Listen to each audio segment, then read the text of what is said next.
Jay Crawford, Adam the Bull, Garrett Bush,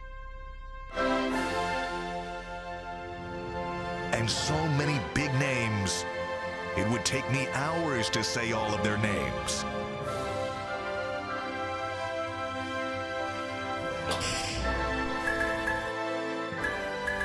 The ultimate Cleveland sports show. Booyah! Look! I'm alive! And you haven't shaved. No. No, he was. I don't believe in it. You're going in the winter, like lumberjack growth.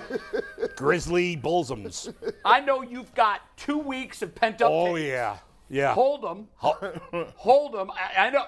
5 more minutes, not even. Mikey, what's going on today?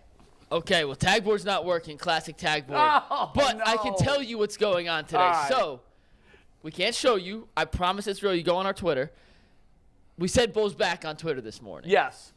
And I said, I wonder what I tagged BetJack, who, by the way, is the official sportsbook of the Ultimate Cleveland Sports Show. If you want to get in on the game, download the BetJack app today. It has all your betting lines, parlays, over-unders, point props, anything you could possibly need. BetJack is your go-to sportsbook in Ohio, undisputed, undefeated. BetJack, I would die for BetJack, and there's a reason why. They came back to us, and I tagged them and said, hey, BetJack, what's the over-under for how long Bulls' ultimate first monologue will be? And they set the line on his virus monologue, not his overall sports takes for 2 weeks, on his virus for 2.5 minutes. So in a second, Give me the over. I hammered the over. I responsibly bet my life savings on the over. So as you can see, I have the timer. Is this a real line? Can someone really bet that? You can't really bet it, but they actually did give us odds on it. They did give us odds on it. Because that's stealing. I'd pay Bull a quarter of my earnings to go 231. Yeah. So you can't really bet on it yet. Maybe we can work in some UCSS parlays. I do want to get true and false with BetJack to give us real betting That'd lines be great. so I can be on it. Yeah. But I'm going to hit the clock in a sec. And when I say go Bull, the floor is yours. The only rule, you have to start with your sickness. And then you get to everything else. And I will tell you That's just whether or filling not. us in on what was going on. Fair enough. And I will let you guys know when 2:30 hits. So, Bull, are you ready? I'm ready. The timer in 3, 2, and 1. 1. Go! All right, Bulls let me tell you unleashed. something. What I went through the last 2 weeks, I don't wish it on anybody. Not my worst enemy. Not even Baker Mayfield. I don't want him to ever feel as sick as I've felt. First of all, my house has been a house of horrors. For the last 3 weeks, there's been at least one member of my family that's been sick. First me, first my son, then me, then my wife. My wife is still sick, so it's not over. She's doing a lot better. She's kind of where I was a few days ago. I had, over the last 12 days, knives in the throat, a terrible cold, pneumonia, an ear infection, and pink eye. And that's all that I can remember right now. Plus, they took a blood test because they were a little worried I had diabetes. Fortunately, I don't have diabetes. Yay, no diabetes. At least not yet. Is there a betting line on that? Next week, it could be. It could be. I've already contacted the UH Weight Loss Surgery Center. I'm thinking about doing that. Have you really? I have. I'm glad to I hear got that. injection. I just got a prescription for injections that'll help me with weight loss to curb my appetite because I'm in desperate times. Desperate times come from desperate measures. I've been stuck in my house. I've watched everything on TV. It's been awful. I was to the point where I started some movie last night. It was called like Dark Web. Andujar 313. I don't know what the hell it was called. It was the worst movie. I couldn't shut it off because it was so bad. Did you ever have that experience? I have. Something was so bad. You were like, I have. They made this a movie? These idiots got paid to make this, but it wasn't Andujar. I don't know what it was called. But anyway, I was sick as bleep. It was an awful couple of weeks. Is knives to the throat a real medical That condition? is a diagnosis. Look it up in the AMA Is it journals. really? Knives in the throat.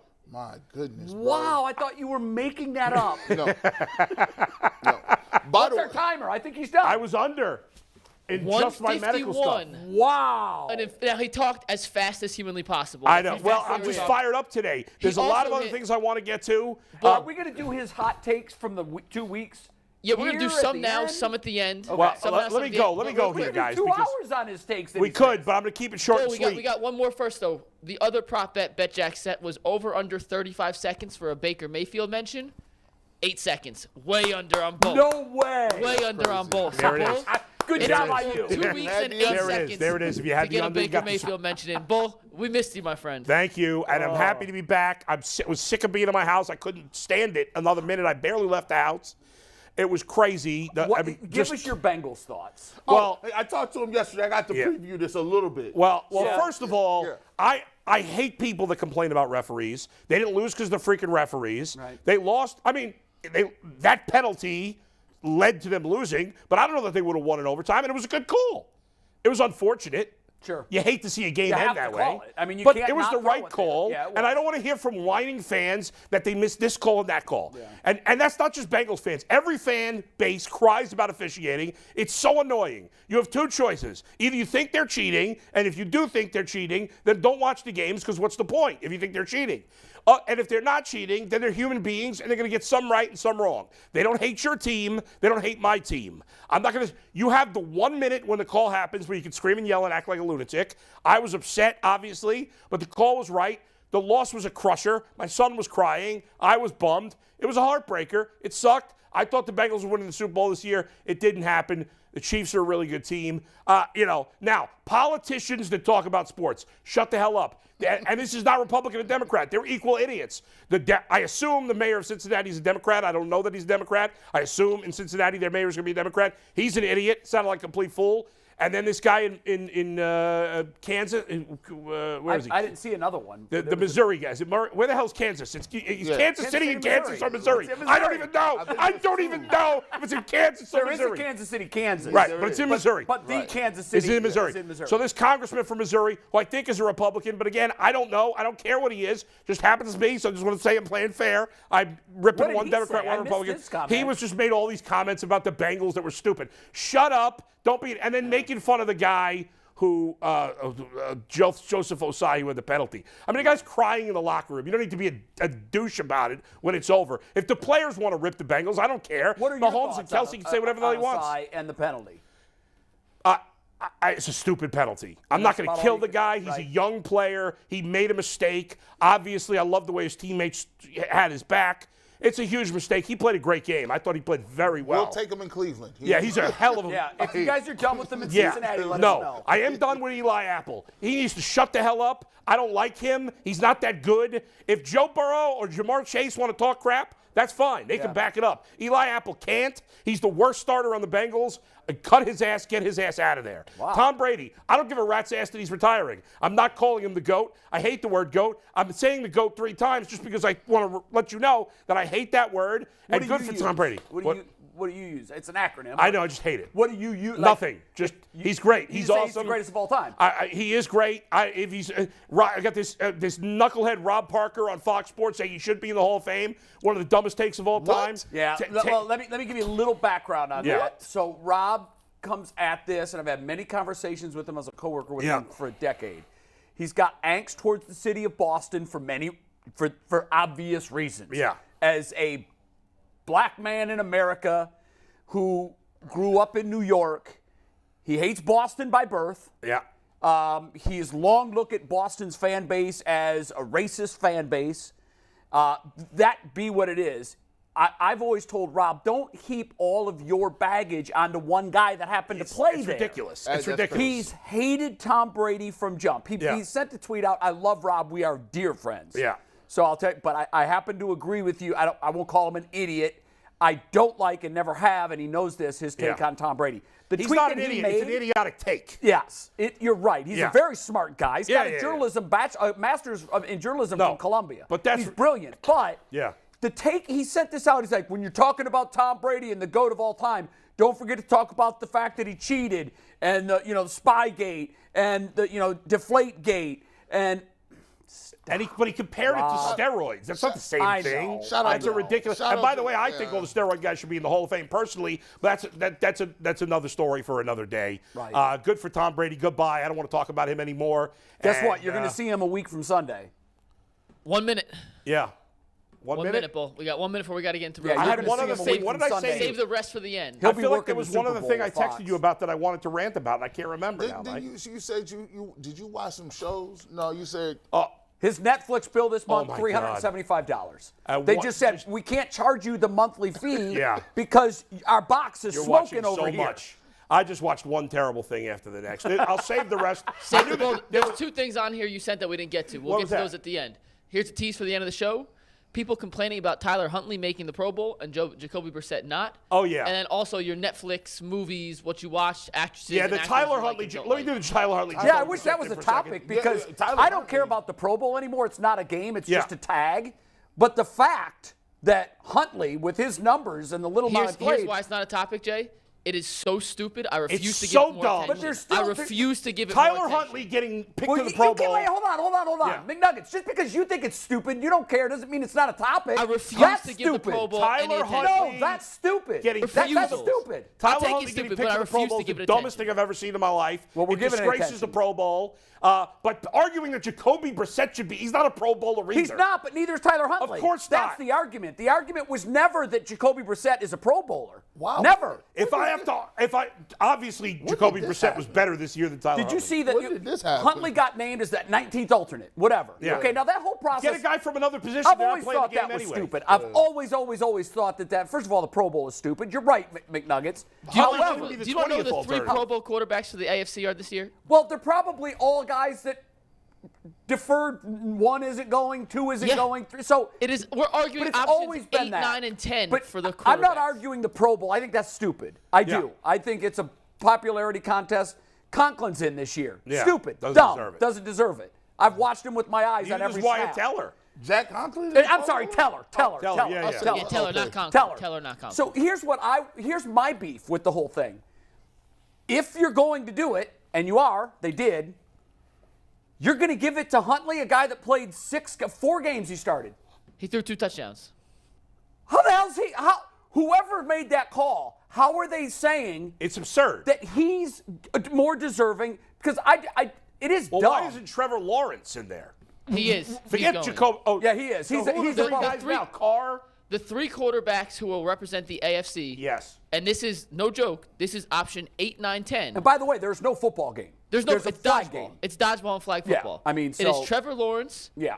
Derek Carr, who retired from Las Vegas, who now is going back to Vegas to be part of this. Yes, not only that, he didn't retire from Vegas. Vegas retired Vegas him. sent him away, and he said, "I'm never." Well, who are the other options besides Jacoby? Well, Brissett? obviously, Mahomes can't go. Burrow wants nothing to do with Mahomes, it. Burrow, Allen and said Allen no. rejected. All of them were it. like, they got no, in. no, They were the 3 no. that got in. When it used to include a trip to Hawaii and their families, the guys were like, yeah, right. I'll take that. That's kind of a, it's like not a lifetime achievement award, but a seasonal achievement award. Yeah. Go take the free Right. vacation. Now it's to Vegas. Nothing. And by the No. way, if it's to the point where we're debating Jacoby Brissett and Tyler Huntley, which as much as Jacoby Brissett doesn't deserve to be a Pro Bowler, deserves it a million times over Tyler Huntley, but who cares? If we're to that point, pick a guy from another position. They're not playing the game anyway, so what's the It's difference? just stupid. The whole thing is stupid. I don't know. One time we talked about doing a whole show on how you fix the Pro Bowl. Yeah. I've learned. I know how. Yeah. Just get rid of it.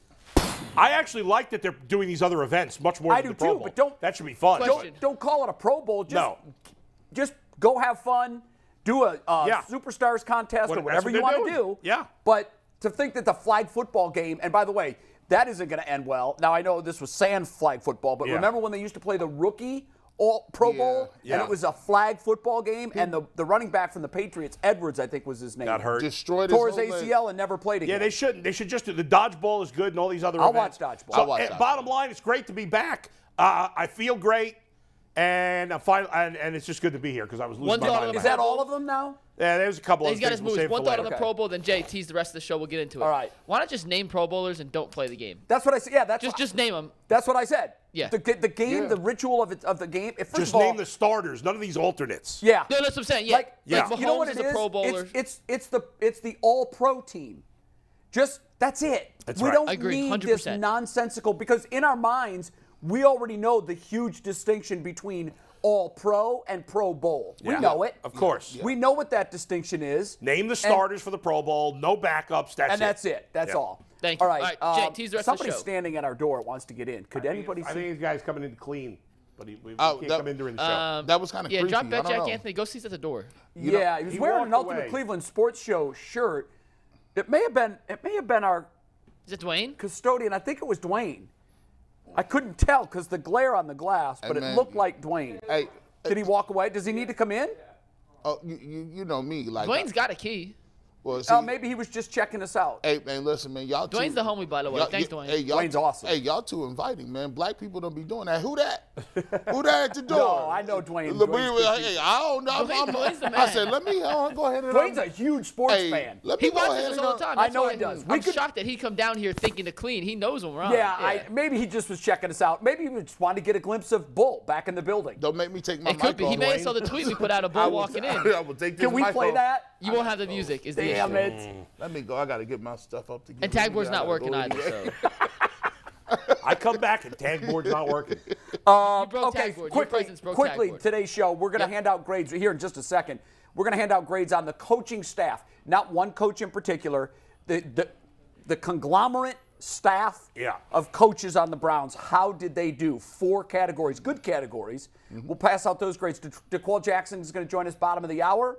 Finally, we're going to give you the specific 5 worst penalties in recent football history, or in McNuggets football history, right? You didn't go back. I mean, I didn't know the Dwayne Rudd run. That's on my list. Oh, okay. So, I went back to yeah, I did because some I know research. the one that's on my list, I know you weren't even born.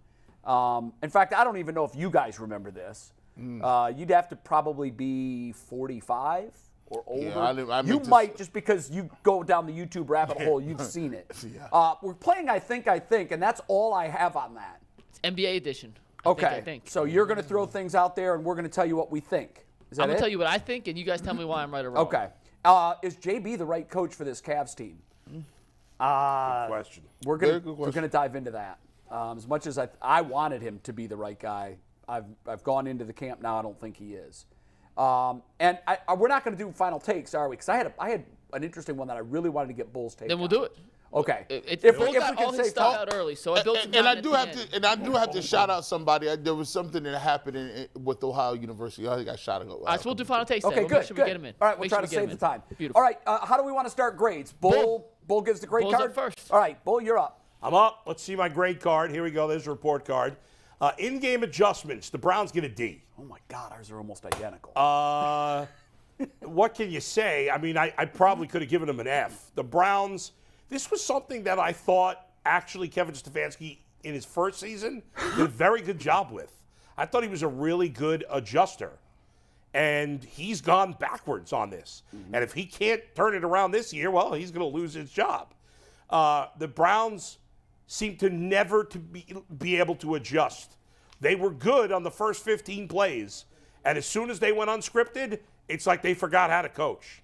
That was a clear problem throughout the entire season that never really got better and was a big problem on both sides of the ball. In terms of maximizing talent, that was my toughest one to come up with because I think there are really good examples of the Browns maximizing talent, and I think there are good examples of the Browns of wasting talent. But ultimately, I went with a B because the Browns made Jacoby Brissett look like a good, solid quarterback. And you think what Kevin and with Baker in the past, although we're just looking at this year, but Jacoby Brissett looked like a starting NFL quarterback, and I don't believe he is. And I think somebody's going to get him as a starter next year, and he's not going to play as well. And I think Kevin Stefanski got the best out of him. And I think in general, Kevin Stefanski has done a good job of taking guys who aren't great and making them better. Guys who are mediocre players and making them better. But there's a lot of examples on this team, especially on the defense, of guys that I think are more talented than they've performed. So that's why ultimately I went with the B, but I could have gone lower. But because of Jacoby, I gave the B. We're dead on, Bull. Controlling the locker room, C-. I think overall Stefanski has not done a good job of controlling the locker room. There's been a lot of yapping out of the locker room that I think is a problem. The only reason I didn't go lower than a C- is because there's been no massive issues out of the locker room. Like, you've seen massive problems with other teams. There's been a lot of little nicks, a lot of little paper cuts, but nothing huge. I was debating between a C- and a D, but because there was nothing huge, I went with C-. And finally, finger on the pulse. I think I'm being actually generous giving him a D. I don't think Kevin Stefanski has much of a finger on the pulse of this team. I know he moved an office closer to the locker room to try to get a better finger on the pulse. It didn't work. So this team, they're always talking about we're looking, we're evaluating, we're reevaluating. He needs to reevaluate almost everything he does. I think there's a decent coach in there with Kevin Stefanski. Decent, not great, good enough. But if he doesn't find it amongst the yuck of badness this year, then he's out of here. And big part of that is finding the pulse of this team because he doesn't have it right now. There you go. Wow. It's very hard to argue with Mine someone are else. almost identical. Really? I Very hard mean, to argue with some of that. even the ones there's 2 of ours that are different. Yeah. You actually made argument for going in the direction that I went. That's funny. It's really funny. Yeah. You make the point of I think there's a good quarterback somewhere in there, or good quarterback, Coach. good Yeah. coach in there, but there's a lot of other things Yeah. messing that up for Yeah. him. Man, so I There guess you go. this is me. This is my report card. Yeah, that's me. That's me smiling down there. Let's get into this. In-game adjustments, F. Straight off the bat. Let's just go ahead and get right to it. Yeah. Straight, like no. I should have made mine an F. No chasers. I mean, these guys second half playbook. Anytime you can move the ball in one drive because you've been practicing those scripted plays all week, and then you go down, get points, you look great, and then all of a sudden you get to the second half and it's nothing. You can't move the ball. The plays don't look the same. You got guys jumping off sides. No one is open. And it's just pulling teeth watching these guys trying to make adjustments. You see other teams, and I just go back to, once again, I always watch the teams that are in the playoffs because I want to measure myself against the best teams that are doing it that year. I go back and look at that Chiefs-Bengals game. And when you look at the Chiefs and Bengals, there was three different playbooks, that game had 4 different phases and scripts. Like the first, the Chiefs come out and they come out with all the gadget plays. Mm-hmm. And the Bengals withstood the gadget plays because you could get blown out on those plays. Then the Chiefs said, okay, well, now we're going to start isolating different people. Let me just go to the Travis Kelce. Let's see if we can get him going.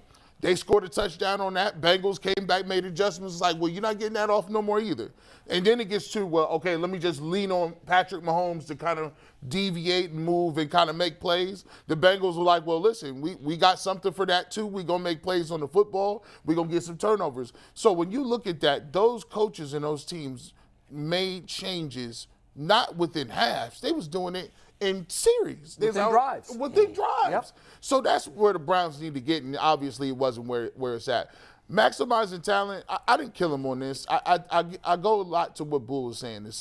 I give him his average because I do believe that Kevin Stefanski gets players who are mediocre, medium. He gets those guys to play above their heads, right? And that's a skill set. That's a talent to getting people to perform up to where you're at. But I also think he has a major deficiency in terms of being too rigid to really work with players who you need a little creativity, like guys like a Kareem Hunt, guys like an Odell Beckham Jr.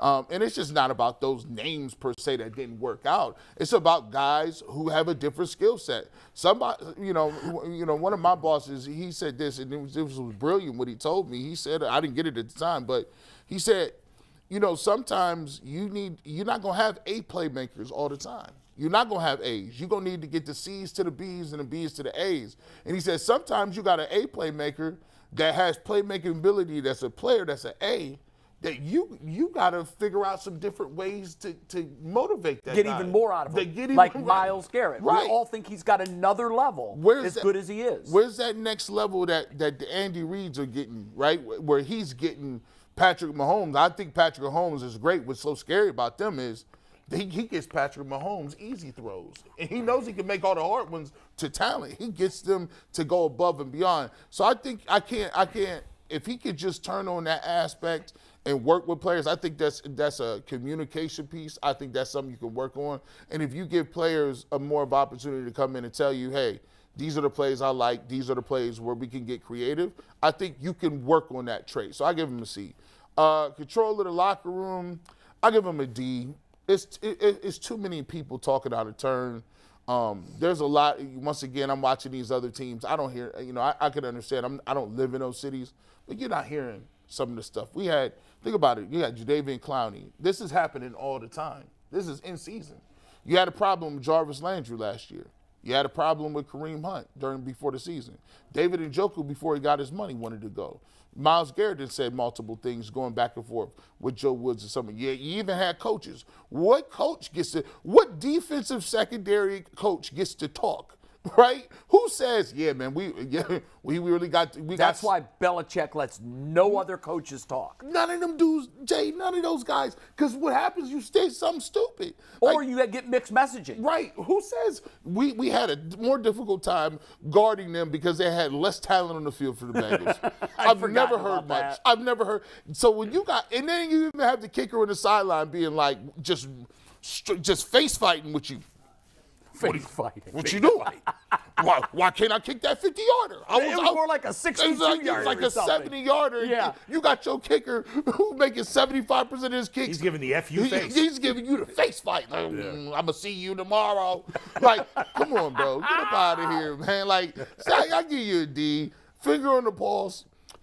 I wanted to give him an F on this one, but McNuggets told me I couldn't say this, but this is just for this year. But I'm going to say it anyway. This guy, he's doing more press conferences.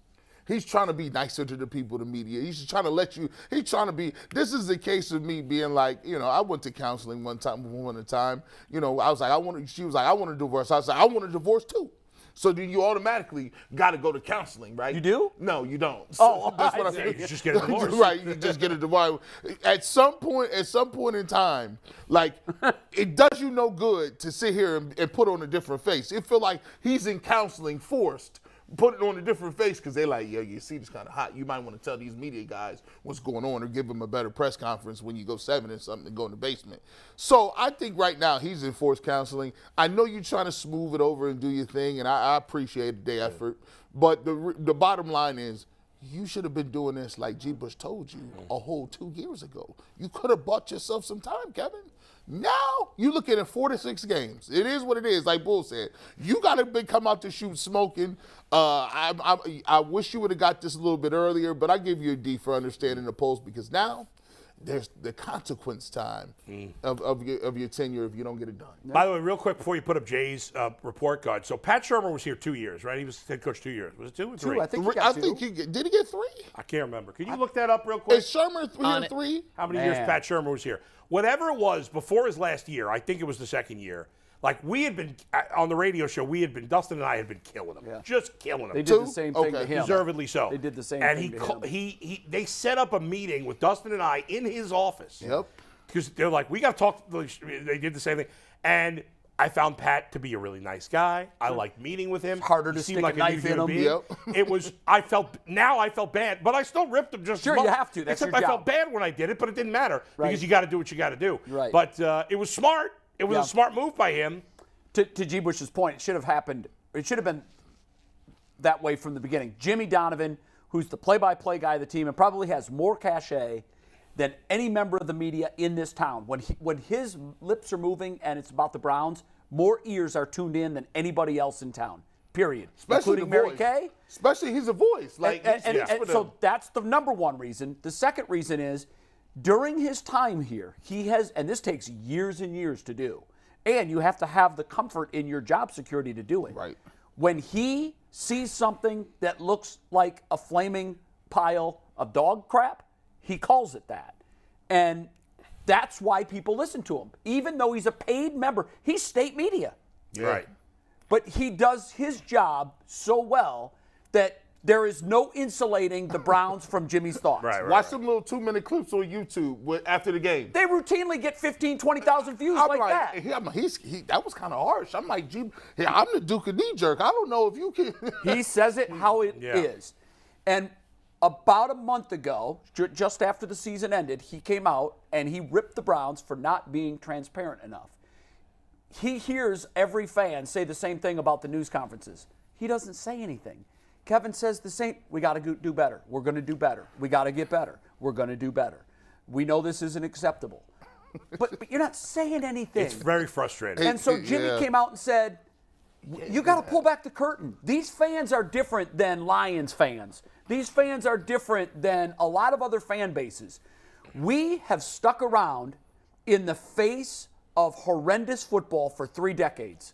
Not many teams can take that kind of blow. The Redskins, once upon a time, were up here. Yeah. Their season waiting list was the longest in the NFL. Longer than the Cowboys, Jay. Longer than the Raiders. They have a band. Right. And you know what's happened to the now Commanders? Crickets at their games. Because they've been, the NFC's not even as bad as the Browns, because they've had years where they have been We've been worse. Yeah. Their fan base, although the hardcore fan base is still there, all that fringe that had a 50,000 season ticket waiting list, they're gone. I think all teams should be. Pulling back curtain doesn't mean pulling it back all the way. No, you don't have to show us everything. Pulling it back a little bit. But tell us stuff. Yes, especially when things are crappy, teams should do that. Yes. Give us a little something so we can understand what you're doing. And to your point, don't do it because someone in management or marketing or publicity said, Kevin, they're killing us over this. You got to do it. Do it because you realize that we, as the ticket-paying public, deserve better. And I'll give you. We've stuck around through some horrendous football. And people think that we do it. Like people think and I always tell people I'm not part of the media, but but look, bro, I am. But the realistic part about it is it's not. I don't get nothing to beat the Browns up, bro. I would love for them to win. You know what, listen, the residuals on what it looked like if the Browns and people was excited to talk about them for our jobs is great. We don't get no money for them saying they're bad. So, like, the thought process is, we're just trying to stir up the pot. Listen, they do a good enough job of just stirring the pot. They give us the ingredients. We don't need to stir it up. No. There's no need to stir. Let's bring DeQuell in. DeQuell, good to see you again. I brought you in because I'll go through my grades very quickly because I want you to also. Great to see you again. That hat Love is the hat. fire. Nice hat. Where'd you get that from? Is that a new one? Playoff stadium hat. Nice. We I'm going to zip through mine. I'll basically talk about the similarities and differences between Bull, G, and mine, and then I want your thoughts. In-game adjustment for me and finger on the pulse, exactly what you had. D on both. McNuggets, I don't know what the graphic is titled. I think it's point differential by quarter. Yeah, we got you. Can you give that to me? Yep. Some grades are given by it's 33. Student participation. Well, how do you judge that? You know, preparedness. How do you judge that? Then other grades are given by exams, tests. You took a test, 100 possible, you got a 76. Right. This is one of those grades. This is the absolute metric for how you make in-game adjustments. They come out in the first quarter. They outscore their opponents by 26 points. So during the week, they did the work. Their 15-play scripted drive scores a touchdown or goes to a field goal. And then after that, look what happens, guys. While the other team is making changes to what you've done in the first quarter, you're standing pat on both sides of the ball. You're being outscored by 30 in the second quarter, 27 in the third, and in the decisive quarter of most football games, you're being outscored by 5. That is, I should have given him an F. And by the way, I feel like, and this is maybe not fair, I'll have to double check this. My feeling is the fifth quarter is probably misleading. The fourth quarter. The fourth quarter is probably misleading. It's probably even worse. Garbage points. Because the Browns were blown out more than they blew teams out. You're right. And scored some garbage points You're right. in those games. You're right about that. Neither here nor there. Yeah. That is very measurable. Yes. And by any metric, that speaks so poorly to how this team is making in-game adjustments. You better get better at this next year because I don't care how much you practice your first 15 plays. I don't care if you score a touchdown in your opening drive 17 times next year. The problem is you're getting out-coached from the first quarter on, and it's not even close. The points, it was 30, 27, and 5. So you're getting outscored 62 points in the second, third, and fourth quarter while you're outscoring your opponents in the first quarter. That's a bad look. Maximizing talent, just like you gave them, I think, a B. I gave them a C.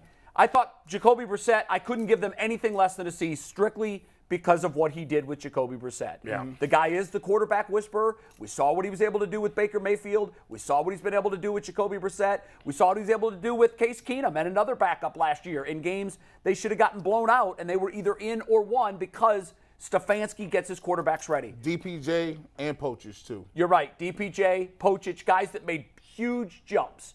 Now, I still think they didn't get enough out of Bell.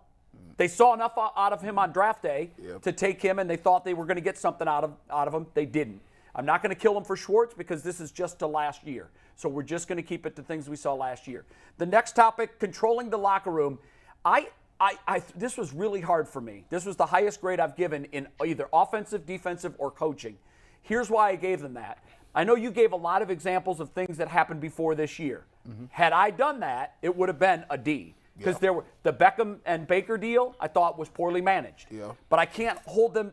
This is a new grading period, and I was quite frankly stunned that there wasn't more division within the ranks early in this season because it was that bad. After the Jets game, I thought there'd be 4 players on the team that said, I don't believe in this coaching staff.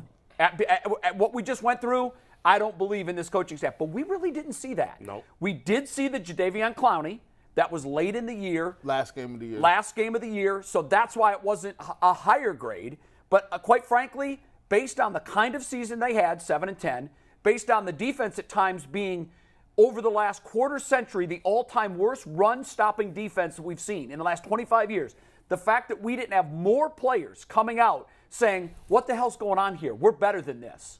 Why are we not as good as the sum of our parts? So B-, that's the best I could do. Finger on the pulse, Bull, I thought your argument, I can't add anything to that. It's almost like he's with Paul DePodesta in California. Yeah. And he flies in for game day.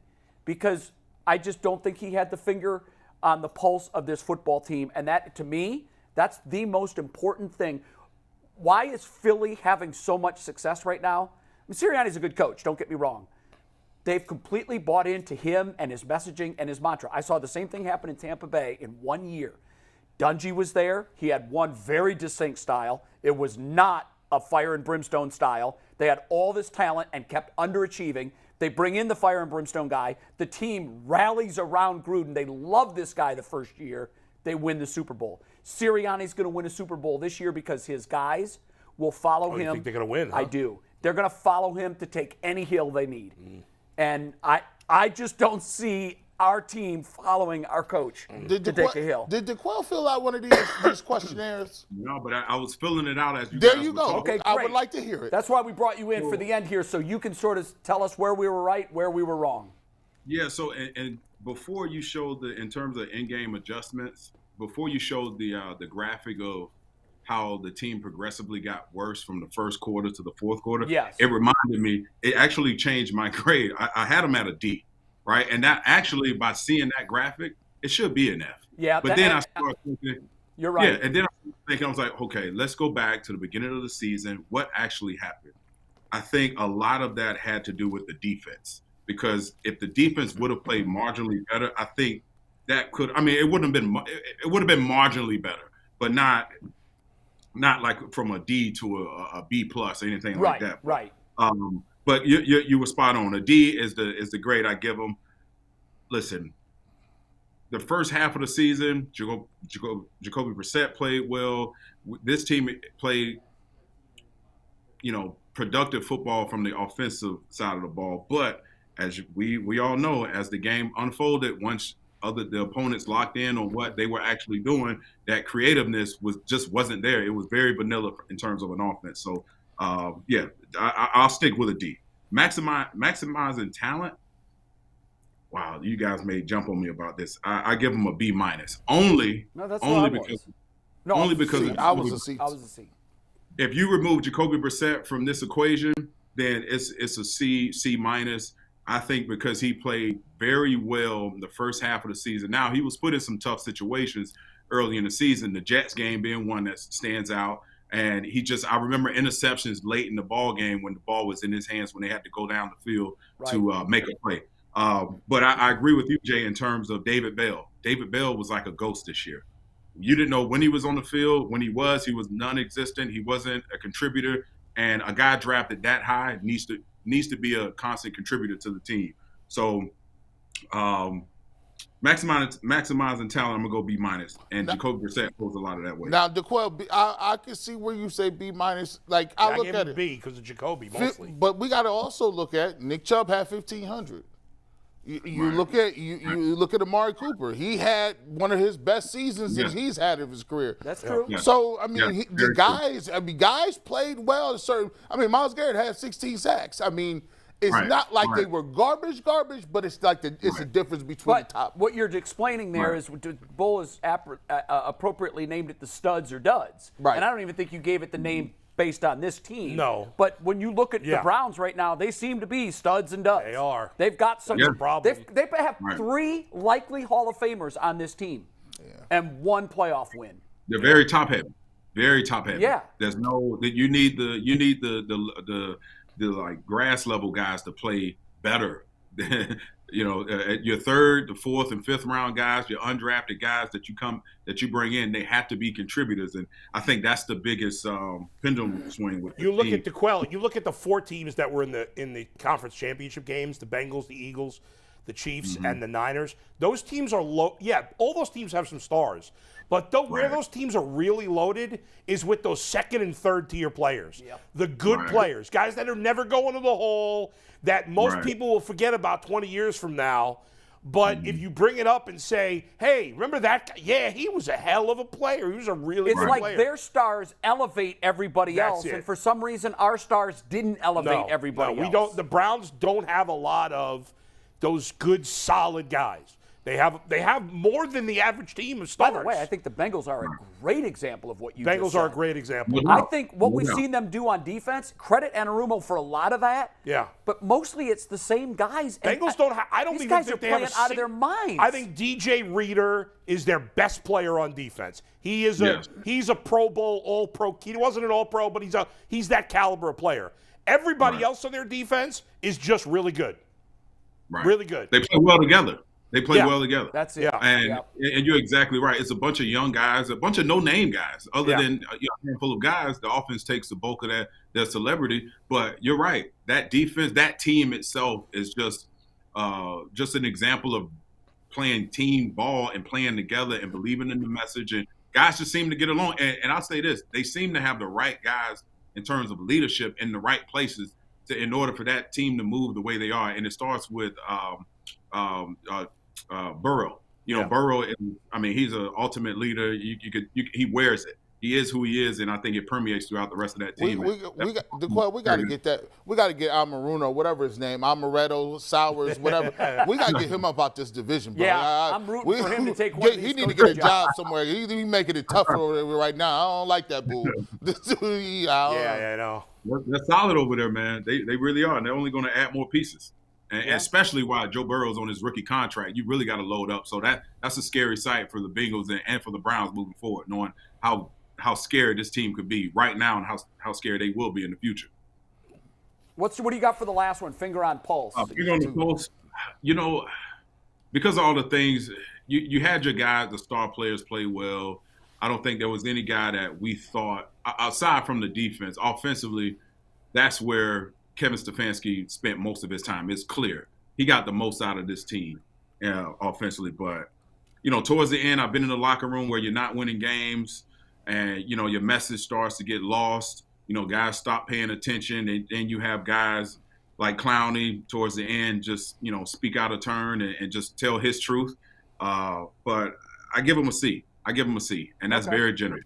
I give him a C on this just because – he held it together. At one point, we were still talking about a potential playoff berth, and then you had to add in the fact that Deshaun Watson came in late. Now you have to retool the offense, and he still, obviously he could have played a lot better. But I give him a C in this regard, and it can be a lot better. I think that's why they went out and signed a guy like Jim Schwartz, to come in to be a CEO of the defense because he realized what his limitations were. I was going to ask you that, DeQuell. It just seemed like there's certain positions that play so badly when you watch it.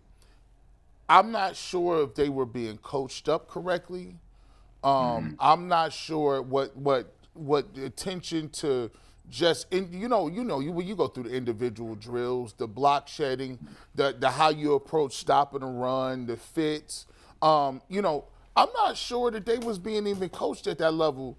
I think they believe if we bring Jim Schwartz in, we might be able to upgrade just by the fact that we're going to be going back to fundamentals. You're going to upgrade the message. The message is everything. When a guy can walk in with credibility, he's been in the league for God knows how long, he's coached Pro Bowl, All-Pro caliber players, the messaging. I mean, the X's and O's, every guy's going to know the X's and O's. It's who can stand in front of a bunch of grown men week in and week out, regardless of whether you have a winning or losing record, that can command the room. I think his message, if you ever met him, been around him, he commands the room. And he's going to – that, to me, is what was lost last year. And it became evident because if you're not demanding the room, then what type of demand are you putting on your position coaches to coach these guys up? You know, I know they're being coached up, but it was just it seemed at times to be a disjointed message going on, and I think it permeated and trickled onto the field. Yeah, I don't think the passing game coordinator is going to say in an interview next year, if he's still here under Schwartz, you know, the biggest problem we had with the Bengals was that they were playing without Chase and Higgins. That threw us for a loop. We were not ready for that. It's a good thing Tyler Boyd didn't get hurt. Otherwise, we would have been completely Yeah, you take Boyd out of the game. And Burrow. Thank God Burrow stayed healthy. Yeah. Because if you try to back up quarterback out there, You bring Brandon Allen in, we're not going to know what we the need a hell's going control on. alt delete. We don't, That's dirty. Like, those are the kinds of things, That's to your dirty. point about the other coaches, like we sometimes fail to forget about them. When we fail to think about them, we just think about the defensive coordinator. Yeah. One thing, too, DeQuell, when I was making my grades, this is what happens when a coach is spending most of his focus on one side of the ball. I found myself, when we were doing the offensive and defensive grades earlier this week, I found myself almost exonerating Kevin Stefanski on the defense. Yep. When we talk about the defensive fails, we don't talk about Stefanski. We talk about Joe Woods. That, to me, is the danger of being viewed as the offensive guy. Because you were the offensive guy. You only had to worry about that when you were in Minnesota. See, now you also have to worry about the defense. And I think I unfairly was letting Stefanski off the hook for some of the defensive shortcomings because I kept thinking, well, you know, he's the offense. No, we got to stop giving him that pass. He wants to call the plays, fine. Then figure out how you're going to make your days 30 hours long so you can also spend the same amount of attention on the defense. Let me ask you this. Did you ever play for a head coach who was offensive-minded, and at times you felt like the middle child looking at him saying, bro, what about us? We're on the field half the time too. Is that a thing? Oh, yeah, absolutely. Absolutely. Even so, you know, after the game, the standard procedure is, you know, when you walk in on Monday and you've lost the game, you know, typically head coaches will put up 10 to 12 plays that could have been the difference of the game, and he'll divide it in half. It'll be 6 offensive plays, 6 defensive plays. But you could tell when the guys were swayed the other direction. It was like we were an afterthought. It was like, okay, well, you know, we'll only be brought up if we obviously if the game was let down on us from the defensive standpoint. But yeah, you feel like that. And I think, you know, some guys deal with it differently. Some guys take it as a personal challenge, and the coaches as well. And you kind of, you know, have that message like, hey, listen, you know, we're not going to get any credit in the building, so we need to do what we need to do, you know, on our end. Right. And you know what? You know, that's how you divide from within, right there. I saw it when I covered Tampa Bay. I used to hear the defensive guys all the time complain about the offense. You know, my God, can you give us more than 9 points? If you guys gave us more than 9 points, we wouldn't be 12-4. We'd be 15-1. And Well, maybe not have Trent Dilfer at quarterback. well, no, this was even after Dilfer was gone. This was when Sean King was there. like Sean King. And, Sean King. Hey, Sean won his first 11 games. It's amazing. It was unbelievable the way he started. But I saw firsthand the resentment between the offense and defense. Warren Sapp wasn't good at holding his tongue. But that's different than the coach spending time with one side. No, Tony was a defensive guy. Tony was to the Bucks what Stefanski is to the Browns.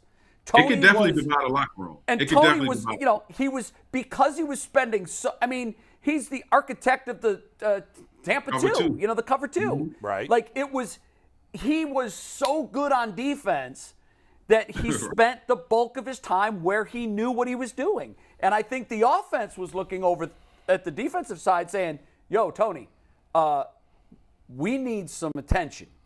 And I think that was last year with the Browns. Doesn't Andy Reid spend the majority of the time of the offense, you think? I'll give you an example. I don't know. You guys have all been you've been married longer than me. You know, I figured out that you know, halfway through a divorce, I was like, well, I go to work. That was the crickets in the sound when she was like, well, listen, that's bare minimum. Yeah, you got to keep a job. You got to keep some food on the table, dog. But there needs to be some other things going on around here. It's chores to be done. We got some business to take care of, and you actually got to like me and talk to me nice sometimes. Talk to me nice sometimes. Sometimes. Not all the time. Yeah, I'm looking at my he likes me box, and there's no check in it. You can't. Hey, you got it. You don't get no credit for just doing one thing. You got to do a lot of things. Hey, I'm curious, DeQuell, on an unrelated note, although I did mention Andy Reid there. Has there ever been, 5 years into the career, and you played with Andrew Luck, who was really awesome coming out of college. Yeah. In my 43, 44 years of watching football, I have never seen a better player first 5 years of his career than Patrick Mahomes. I think if he stays healthy, he's going to be the greatest player ever. I know it's 5 years in. I know Brady's retiring. But Mahomes 5 years in, in my opinion, way better than Brady 5 years in. Oh, and if he gets his second Super Bowl in 5 years, what say you as a guy who played in the league? Yeah, I think you're right because he's gone to 5 consecutive AFC Championship games. Yep. This will be his third Super Bowl? Third Super Bowl, yeah. Third Super Bowl. The only Andrew Luck is a great comparison, but Andrew Luck his first maybe 3 years. It was like first round of playoffs. Then he got to the second round of playoffs. Then he got the AFC Championship game, and then it kind of dropped off. Injuries kind of, took over from there. But I can't think of another. And you got to remember, I can't think of another guy who's had more success other than Joe Burrow is creeping in that conversation. Right, but Joe's got to win a Super Bowl before he. As much as I love Joe, he's not in the conversation with Mahomes yet. He's in the conversation with everybody else. He's in the next tier. Yeah, and that's a small group. Yes. Yeah, and you got to remember, Mahomes has the individual statistics, the MVPs, the playoffs, the Super Bowl appearances. The skill. The skill is absurd. I mean, he's insane. The talent's insane. And he took over a team that wasn't bad. He took over a team that was, had a winning quarterback. So he stepped right in and propelled this team forward. But, I think you're right. I can't think of anyone else that has this much. If he can stay healthy and Andy Reid can keep adding pieces to help him out, if they can get a freaking running game, oh, my God. Think about that, DeQuell. Think about that. His entire time there, outside of the 1 year with Kareem Hunt, he's never had a great running game. Now, I thought Pacheco played nice down the stretch, but he's never had a top runner except for that 1 year with Kareem Hunt. He lost his best receiver. I know he's got Kelsey, who's a Hall of Famer, best tight end ever, in my opinion, and he's phenomenal. Tyreek Hill's a top 5 wide receiver. He's gone. They replaced him with Juju Smith-Schuster, who's a decent player, but not anywhere close to Tyreek Hill, and the offense was better this year. It's crazy. So I can pretty much assume you got the Chiefs winning the Super Bowl. I do. I mean, I think the Eagles are phenomenal, too. I think it's going to be a close game, a great game. But I'm not betting against Patrick Mahomes. Well, that dude in the last, I mean, the fact what he does with 20 seconds and 10 seconds and Bills game last year. Yeah. You know what? You know why, guys? I ultimately think the Chiefs are going to win the Super Bowl. I'm curious all your takes on this. Yeah. I feel like the Eagles have not been tested in 2 months. I don't think they have a weakness, though. Right. Whereas the Chiefs just beat their biggest nemesis. The Bengals are their biggest nemesis. The Bengals had beaten them 3 times in a row. That's why the Chiefs reacted the way they did when they won with all that trash talking, because they had been embarrassed by the Bengals for a year, and they beat them in a tight game when the Bengals had beat them in 3 straight tight games. But DeQuell, let me ask you and they got this. pushed. Like the Eagles, have played a joke, but they played nobody. Sometimes, though, and DeQuell, I'm curious your takes on this. Sometimes. And I think the Bengals got caught up in this.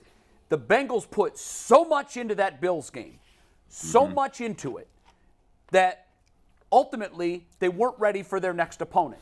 I think the Bengals put so much, the Chiefs put so much into that Bengals game, All week they kept hearing about Burrowhead.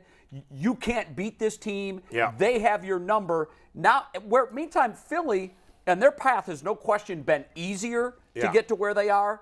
I think ultimately that will help them in the Super Bowl because they haven't been battle tested like this. Yeah. They haven't been pushed to the limit. They were resting their players in the fourth quarter of the championship game. Yeah.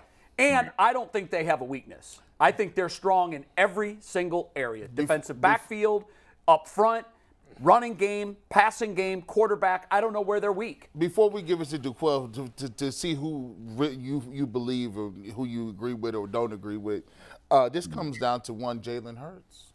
True. See, Jalen Hurts, you just go back to Alabama. See, they brought Tua in because they felt like Tua could get the job done on certain things because you was limited.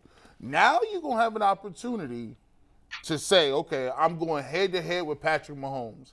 And here's the thing. You're not going to be able to just run the ball. You're not going to be able to just scramble and get these plays. You're not going to be – if you play the Chiefs, we learned here in Cleveland when we had our one little cup of coffee, you're going to have to beat them. You're going to have the ball, and you're going to have to put some points on the board after he done scored, or you're going to have to put the game away when it could be close. Like Patrick Mahomes, 14-21, they ain't going to get it done. I see Deshaun Watson with the Texans be up 31-7 on them, and they look like they was dead. That game was nuts. And they didn't put him away. He going to go head-to-head, and if for my money, I'll say, give me Patrick Mahomes. Who do you got, DeQuell? Yeah, so this game is very evenly matched, in my opinion. But the difference maker, for the Chiefs, I do lean more so towards the Chiefs, only if they're healthy. Because I don't know if you noticed in that game against the Bengals, when Tony went out, the receiver, Juju Smith was out, and then you had to lean on your tight end. You had to bring in, you had to go to a block 'em up look where you had to bring Kelsey in to block. That's true. Chip. So that hurt them. So yeah, it hurt them bad. They stumbled a bit. They stubbed their toe a bit until they got a big rhythm. And then, Patrick Mahomes did what Patrick Mahomes does, make magical plays in the pocket. If they're not healthy and with their defense being a little, kind of that bend don't break type of mentality, this thing could easily, turn for the Eagles. But my pick, if they come out healthy, you get those two guys healthy, Juju Smith and Tony, I think that the Chiefs, it's going to be a close ball game. I don't think it's going to be a blowout by any stretch of the imagination. So I'm the only guy picking the Eagles here. Yeah, I'm going with the Chiefs. I think the Chiefs are the Eagles, this is the first time. I just think you don't win it. It's not their first time. They won 5 years ago, and they've got carryover on this roster. But not with this team, not with this quarterback. No, I think you're a lot has been given to them. I think to win the Super Bowl, you got to earn it. It takes – the Chiefs are just, it's hard for me to go against Patrick Mahomes. The other thing, too, is you've had a high ankle. One leg. I'm guessing you've had a high ankle at some point. And when the game was over, everybody sort of exhaled because they're like, wow, now we've got 2 full weeks to get. 2 weeks is nothing for a high ankle sprain. Nothing. 2 weeks. He is going to, at some point in the Super Bowl, do what he did against the Bengals. Put pressure on it with the wrong angle, and he's going to re-injure it. And it's a flare-up injury that, honest to God, truth be told, for everybody that's had the high ankle, they will know this is true. It takes 6 weeks of inactivity. No weight, I mean, you can put weight on it and walk, but no strenuous activities, no cutting, no running, none of that. And Mahomes does that. I don't think he's going to be 100%, and for that reason, but he wasn't 100% against the Bengals, and he didn't need to be because it was the Bengals. I just think if the Bengals had won, I would also be picking the Eagles. I just look at the Eagles roster. You'd mentioned this earlier. I did a serious roster inspection of the Eagles before the NFC Championship game. And I'm looking at it going, my God, how did they get all this talent? Yeah. How did they do this? But the Chiefs are loaded with talent, too. They're loaded with talent, but I think the Chiefs have weaknesses.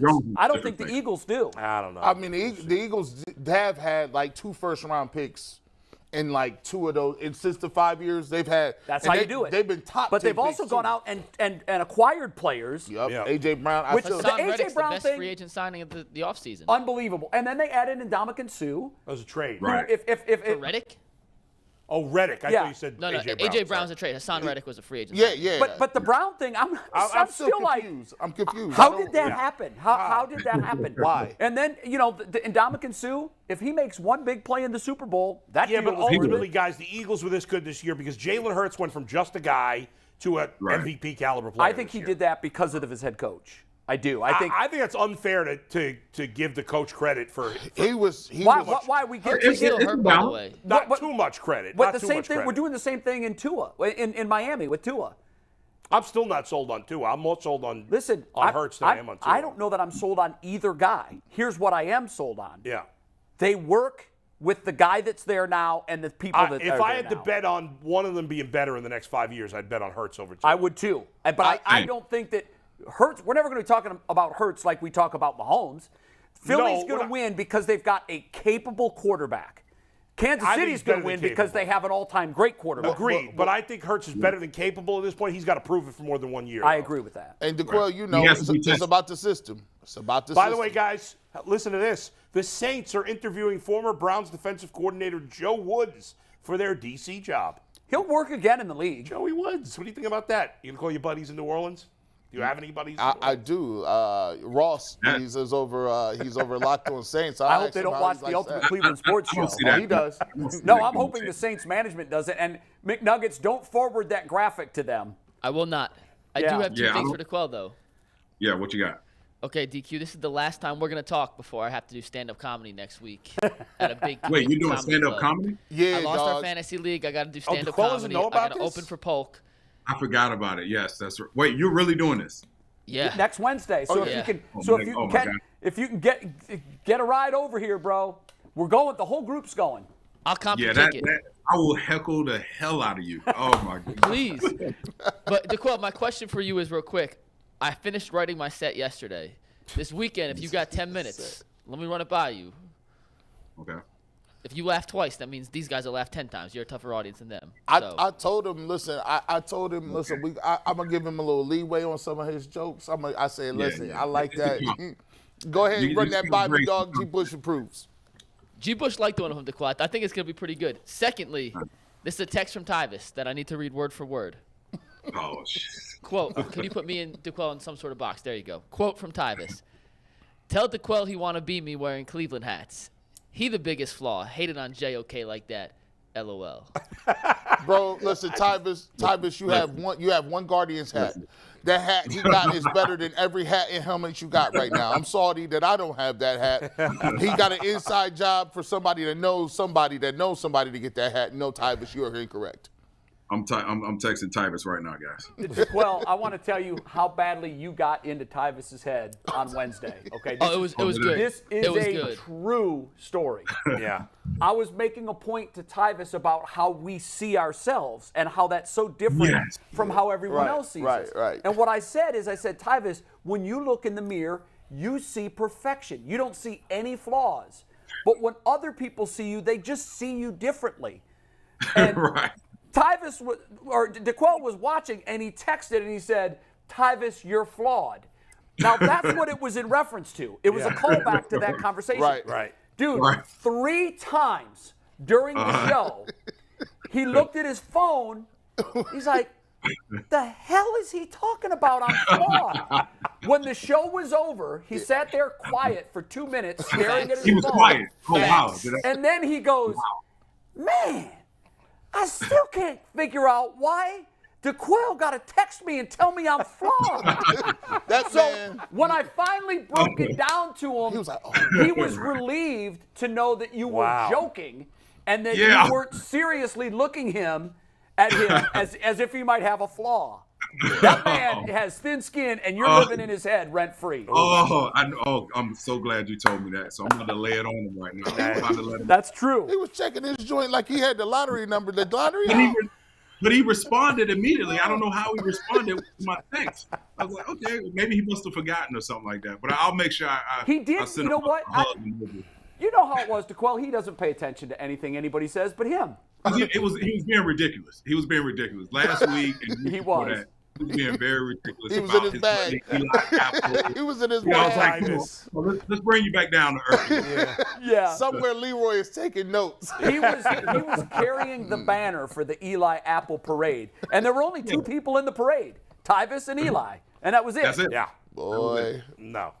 I'll take Man, him down a Tyvis. notch next Wednesday. Don't worry. I got a good one for Tyvis. Jaquel, if you think of it, set an alarm on your phone for next Wednesday at 11:05, We said and live. just shoot him a text and be like, "Bro, you are so flawed. What is wrong with you?" I'll remind you to Quell. I will remind you to do that. That'd be a great way to start That was Wednesday's a show. video clip. It's like, bro, you're flawed. Yeah. Oh, we should do a cold open. We should do a Quell. cold open. I'll talk to you offline. We'll do a cold open. We'll start all right. Wednesday's show with the message for Tyvis. He'll be so rattled, he'll need a standing 8 count before he can talk. That's going to be rough. That's my guy. It's all in love, man. It's all in love. Jaquel, you're Thanks, the best, DeQuell. All right, bro. See you, man. Thank you. man. More Take it easy. Super Bowl preview stuff next Wednesday or next Thursday. when By the it way, goes on. speaking of the comedy show, and I know, Mike, you want to promote it, and we want to promote it because it's 6 days from now. Eddie, our man Eddie, sends me a direct message, and he goes, "Do you need some jokes for your intro at the show?" Am I doing some sort of intro? You're you weren't- introing him, yeah. You weren't here yesterday when I told everybody. Yeah. You were going to introduce me. Oh, by the Oh, way. by the way. Oh, by the way. All right. even know. I was like, okay, I mean, that's fine. I don't mind. Yeah, but I well, just- this came about on Tuesday. Me and Polk had a meeting, and Okay. then Jay's going to introduce Polk, G's going to introduce Anthony, and you're going to introduce me, Bull. Yeah. So okay. All right. you don't necessarily need jokes. Like you could just Be like be this yourself. McNuggets. But if Okay. you want to tell But a you joke, can get your money off, though. yeah, you can roast me. I mean, I'm going to roast all you guys. All right, so good. It's fair game for everybody. I'm not introducing you, and I'm still going to roast you. Please, because It's you're going at to be my a great set. night, folks. If you haven't bought a ticket already, all the money's going to charity, right, Mike? The Greater Cleveland Food Bank next Wednesday, 7:30 start. Love it. The whole UCSS crew is going to be there. It's going to be a blast. I'd show you the graphic, but tag board's being a pain in the you know what right now. So Still broken, huh? yeah, Anthony, hit it again. Let's see if it's working now. Nope. When you Mine's say hit still it again, is he? I get an image of him back there going, punching bang. it, yeah. You- And I got some other breaking news for you guys. What's that? Yeah. Okay. Guess who's back? And it's not Bull. Wow, I don't know. PCC. Ah. PCC is back, ladies and gentlemen. they Are you want looking some for of a this, job huh? with career advancement and great benefits? PCC Airfoils is the leading manufacturer in Yeah. Northeast Ohio. All locations of Get something, PCC Bull. Airfoils in Eastlake, Menor, got Wickliffe, Minerva are hiring for all positions starting at $18 and up, plus full benefit packages, paid time off, and a signing bonus. You can apply online at precast.com/careers to learn more. Only PCC is back. Only PCC is back. I'm going to give you credit just because you back. Like, Well, that was beautiful. You got a That was nice beautiful. white dress and a party on your confirmation. You know, Billy's your go-to guy. love Billy. I do too. Did you see him when he was here a couple of years ago at Progressive? No, I It saw him was here once. 17 or maybe 18. No, I'm 2000. taking my son to Madison Square Garden this July. It's going to be his first Billy Joel concert. That's the Mecca. That's where you want to see him. That's the best. Lord. Bought floor seats. He does like a month every summer one there a now, month, doesn't he? once a month every month. Okay, once a He's month. he's doing one concert a month at the Garden, every month till he doesn't sell out, which will never happen. Right. And then he does other Right now he's touring with what's her name? He's doing. Oh, gosh, I can't think of the singer, famous singer, my Lord. older singer. But anyway, he's Shania Twain. no, not Shania. No, an older singer, a rock Cher. singer. Just look up Billy Joel's concert. You're just schedule. Hey, hold on. spitballing I'm just it. You know Cher go with this, But like, Cher, rapper? like Cher, of that age. Cher's always dated young men. I mean, like, What's up? it's like it's so crazy. now, here's the problem. Like, Yeah. Billy Joel, I'm over here. I'm like, man, that's just a difference. You know, shout out to y'all, man. Yeah. If I go to a concert, there's people talk about guns. Yeah, no, there were no guns at the Like, Billy Joel there's no concert. guns at the Not Billy that I Joel saw. concert. Like, I'm going to, they're talking about selling white through the postal service. They got bricks of legal contraband in their trunks, moving it in the trap. Yeah, Billy Joel That's where crowd, we at. much different crowd. The only You've concert seen him, right? I've seen him about 10 times. I think he's the best I've seen performer him and I've Bruce ever Springsteen. seen. My two, live. you know. I've not seen Bruce. I'm not a big is- Bruce fan. Bruce- Hold on. Yeah. I like Billy better than Bruce, but Bruce does a great show. Impossible. I don't want to go Tyvis Powell. Yeah. There's only one great performer, and that is the most electrifying Michael Jackson. There's Well, he's not with us anymore. He's no longer with Yeah, us. I mean, but if I could But see, I never saw Michael Jackson. I in concert, didn't so I either. don't know. But to G. Bush's point, Yeah. one show, dead or alive, you could go to see right now, Michael Jackson. Michael Jackson. Wait, no. This is one of the questions for tomorrow. This It is is? literally, no joke. Someone legitimately sent this That's question. crazy. Wow, that's Oh, nuts. but I've because seen we some- stumbled upon This it. is a That is rabbit hole. legitimately one of the viewers. Jay, you're not here tomorrow, so if you want to answer that, you give us an answer. Well, we will answer it tomorrow on the show with But everyone else. I'm I've got very a excited 1 and a because my 1A. son's never been to a Billy Joel concert. It's He'll gonna be his first love it, one. man. I'm going. It's me, my son, and my best friend that went. He and I have gone to a bunch of Billy Joel concerts. Went together for the first time in 1986 when we were 15 years old. Oh, my At the God. Garden, and the 3 of us are going together. I bought Did you 4 guys- tickets because I wanted to have a buffer seat, and we're on the floor. We're beautiful. You guys probably didn't take a picture of the 1986 We did, show. stupidly, I was gonna yeah. say, I wish we had. Guys, I didn't either. I look back at my childhood. I don't have pictures I because know. guys, we Never lived did in the that. moment. We No. never Yeah. had cameras. Now today, obviously, with our phones everywhere, it's easier. Yeah, but those days, no. Man, And my buddy, who's skinny as a rail, we're like Laurel and Hardy. He can still wear. He and I went to see Billy Joel like 2-3 years ago at the Garden. He wore the concert shirt. the concert shirt from when we were 15. Oh my God. See, That's how skinny he is. This is what I respect. See, the thing about our artists, I'm talking about urban, contemporary rapper, hip hop, R&B. See, y'all support your artists. Like you could go Billy Joel or the Eagles or Led Elton Zeppelin John. or Elton John. Right. They can go to places and they can do the oldies and they can sell out and y'all be Well, so does rap and urban. Like if Dre does a show, Yeah. you can't get a ticket, and he is the Billy Joel. Billy I Joel mean, hasn't made that's any our music in like tippy- 30 years. That's our and I tippy hope he top. doesn't because it's never won't going be to live good. up to the old Yeah, stuff. Yeah, I mean, but I support your artists, bro. Like they can sell out forever. Yeah, you're right and, about and that. eat off that, and it's a meal ticket, and I appreciate that about that. I love Yeah, it. for sure. And we got one more thing before top 5. As always, we just got to remind you guys about memberships. We have a new perk tonight for coaches tier members. If you're a starters tier member, it's $199 a month. You get the loyalty badges, custom emojis, community-only posts on the members tab. For coaches tier, $4.99 a month, less than $60 a year. You get the overtime video, discount codes for merch tonight. Jason Lloyd, while watching the Cavs-Grizzlies game, that it doesn't seem like John Morant's going to play in. Another superstar I know. resting in Cleveland, which is a bummer. But even without Ja, Jason is going to be texting some updates throughout the throughout the game to members of that coaches tier perk through Haymarket. So Jason will be he may answer a few questions, but he's going to be engaging with the audience throughout that game. So make sure you guys sign up to be a coaches tier member. All right, you guys ready for some specific penalties? Yes, After we the are, debacle yes. that was Tuesday, Jay.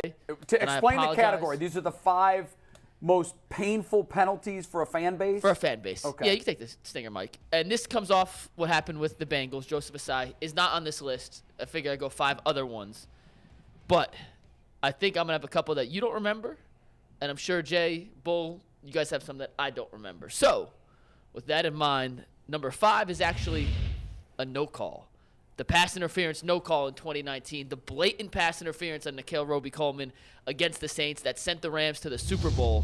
It was the most obvious pass interference in real time, even more obvious in slow motion replay, yet they did not throw the flag. You can make an The argument Rams- that's number 1. Yeah, it led to them changing the rule, making pass interference reviewable, and then they canceled the rule the year later. Right. But I think the reason I'd say the only way a penalty can be more painful to a fan base is if it actually costs you a Super Bowl trophy. Which This one is on the list. I know it is. But this one, the reason I think it could be higher than 5 is because oftentimes there's 2 sides to every call. Yeah. You know, even the Bengals call, I did hear some people that were maybe delusional. Yeah. But I heard some people saying, in that spot, you don't call that. Nowhere in the rule book does it say this is a penalty if it occurs that's between stupid. the 25s. Right. Yeah. That's stupid. Yeah. But this call, both fan bases were like, oh, that's pass interference. I mean, immediately. Yeah, it was an obvious call. They just blew it. It's non-negotiable. Like even the Miami-Ohio State national championship pass interference. There were some Miami fans that Right. said, God, as much as I hate to admit it, and there were some Buckeye fans that would say, ooh, God, no, that's not pass interference. But with this one, 100% of the people, to your point, they changed the rule, and it single-handedly kept the Saints from going to the Jay, Super Bowl. why don't you have to get together? If I make that call as me, we can huddle up, and you and Bull are like, hey, listen, bro, I know you was closer, but that was definitely pass interference. We might want to do something about that. And then you come back and say, we're picking up. Here's the flag. We're pass throwing a flag. interference. Yep. Why would, I just couldn't understand for the life of me why that was not an option, because everybody in the building knew what it was. And they just That's stood what on I've said for years. There should be a replay official. There should be nothing that's not reviewable. Anything obvious that can be corrected right away should be corrected. I agree. But Do you want to know why I put that at 5, though? yeah. It actually wasn't a penalty. So we're talking about the most demoralizing penalties. It actually wasn't a penalty. So, Well, technically, Well, then you're technically right. shouldn't be on the list then. Yeah. but it was so demoralizing that I made the exception to put it on the list, but I wouldn't put it at number 1. All right. Well, don't give me mind pretzels here. Okay, Bull would make a hell of a defense attorney. he would. Number 4. This is against the Browns. This one hurt. Do you remember the pass interference on do Matt we Stafford's remember? Hail Mary in 2009? Hank Poteet called for pass interference after the interception in the end zone. There were zeros on the clock. An interference in the end zone puts the ball on the 1-yard line. Matt Stafford throws the game-winning touchdown. And more importantly, it ruined Brady Quinn's coming out party. Bonus question. Do you remember who Brady Quinn threw 40-yard touchdown passes to that day? He threw multiple. He threw 2. Do you remember the receivers? Oh, wow. 2009. Brian Rabisky. Incorrect. I'll give you 30 seconds because That's these are old tough school names. name Not- right there. I'm not- It I'm is very, It very. is not coming to me at all. Man, 09. Muhammad Massaquoi Oh, Massaquoi. and Chancey Stuckey. Yeah, Do you- I'd forgotten he even played for the By the way, do you know Muhammad Massaquoi was forced to retire because he had an ATV injury and lost his left hand? I didn't know realize that. Yeah. That's like ATV. JPP to the second level. Lost his whole hand? Lost his whole hand. Wow. I didn't realize that. Wow, yeah. He had a brother that played defensive end at University of Virginia too. Man, He that's did. incredible. Yeah. Wow. Okay. That one Just a hurt. little tidbit. That's the YouTube hole. That's Like, YouTube spiral right Yeah. there. that one. That penalty was I mean, it's insignificant, but just the fact it's the last play. well, pass it's memorable interference. because Yeah. it killed us. It also happened to the Lions So against we're the gonna Packers. have at least 2 on this list There's- because I know there's another one that there's you another one damn well coming. better have on there. Okay. No, it is. But it actually happened to the Lions, too. Do you remember the famous Hail Mary that Rodgers threw against the Lions? Oh yeah, I do. Do you guys remember that that actually wasn't the last? Oh, it was the last play of the game, but it shouldn't they- have been. There was a face mask the play Yes, before I do remember that moved that. them 15 yards forward. Yeah. but not as the Lions have had a demoralizing. couple. Remember, the Lions were playing. I think it was the Packers, and Megatron caught that touchdown. Yeah. and it just made us change the way we don't What's know the catch? We don't know what's the catch Yeah. anymore. Yeah, that's a catch. No, Because he it's got not. pushed out of bounds, and they that's said we another would have went thing in. with the Okay, catching. It's ridiculous. number 3. It is ridiculous. Holding on Dallas in 2010, Sunday Night Football. Dallas was down 13-7 against Washington. Tony Romo had a miraculous scramble, ran in and out of the offensive line, dipped, dodged, weaved, ducked, and dodgeballed his way into the corner, throws across his body to a wide-open Roy Williams for the game-winning touchdown. Except he got called back on the most ticky-tack penalty you've ever seen for holding I on don't the even left remember tackle. that play. Unbelievably Vague ticky-tack. remembrance. Very next play, Romo gets absolutely clobbered, sacked. The game ends on Sunday Night Football, and it was one of the How best could Jerry. that be top 5? I don't even remember. one of that the play. best Jerry Jones G, walkouts who remembers of all time. everything, doesn't remember that play. I don't remember. I do remember it, but it's not in a memorable setting, and I know that Browns Lions one really wasn't other than us, but The only Romo one I remember was the worst way you could The botch lose snap. is the botch snap. yeah, the Oh, botch my snap. God. You didn't, that hurts you. That just Yeah, I know. That one's demoralizing though because he made an unbelievable play for the touchdown. Yes. that just got negated. It's Right. one of the greatest plays What was that the never worst loss for the Cowboys? That or did Dak Prescott run last year to end the clock? counts. Oh, Yeah, that's, that the was clock's terrible. more demoralizing. I think the clock was more demoralizing Yeah. too because he's your leader. He's a veteran. You're like, wait, you don't know that you don't have. Yeah. Also, it was so head scratching as to why they'd even call that play in the I know, first place. And I you could know. literally question I every part actually about thought they had enough time to spike the ball, but they Well, if you remember, Yeah. it took inordinately long to get the ball Yes. spotted, and Yeah, that it was did. also part of the issue. It feel like that was an eternity. You just when you're watching that clock melt away, I know. There's nothing you can do. It's like you're watching the last seconds of your you're life. just tick like away. we're dead. We're all dying. There's nothing we can do here.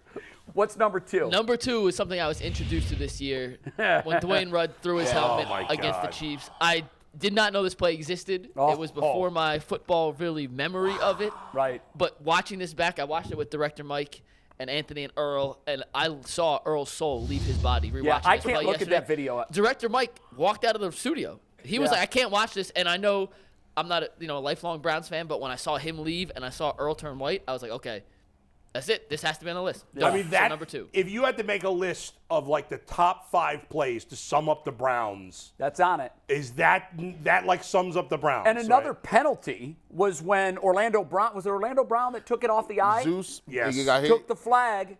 They have that little beanbag Went thing right in his it. mask. And the flag went in his face mask, hit him in the eye. Blinded him, didn't he? And Blinded him. damn near cost him his career. Yeah. And then he choked him out a little bit. And we were like, what? Why is Zeus doing? Don't do that. Yeah, you're not allowed to do You're that. not allowed to do that. He was like, but he was pointing his eye. I think the most Browns thing, Bottlegate is a huge Bottlegate. Bottlegate. I mean, the whole thing with the staph infections. Yeah. We are a bad novel We that can won't go end. on and on. We're on a this. bad novel Or that the- just won't or- end. They just keep writing new Or sequels. the Kellen Winslow Motorcycle security wheelie. like you just see him, he shatter his leg. Like, it's just.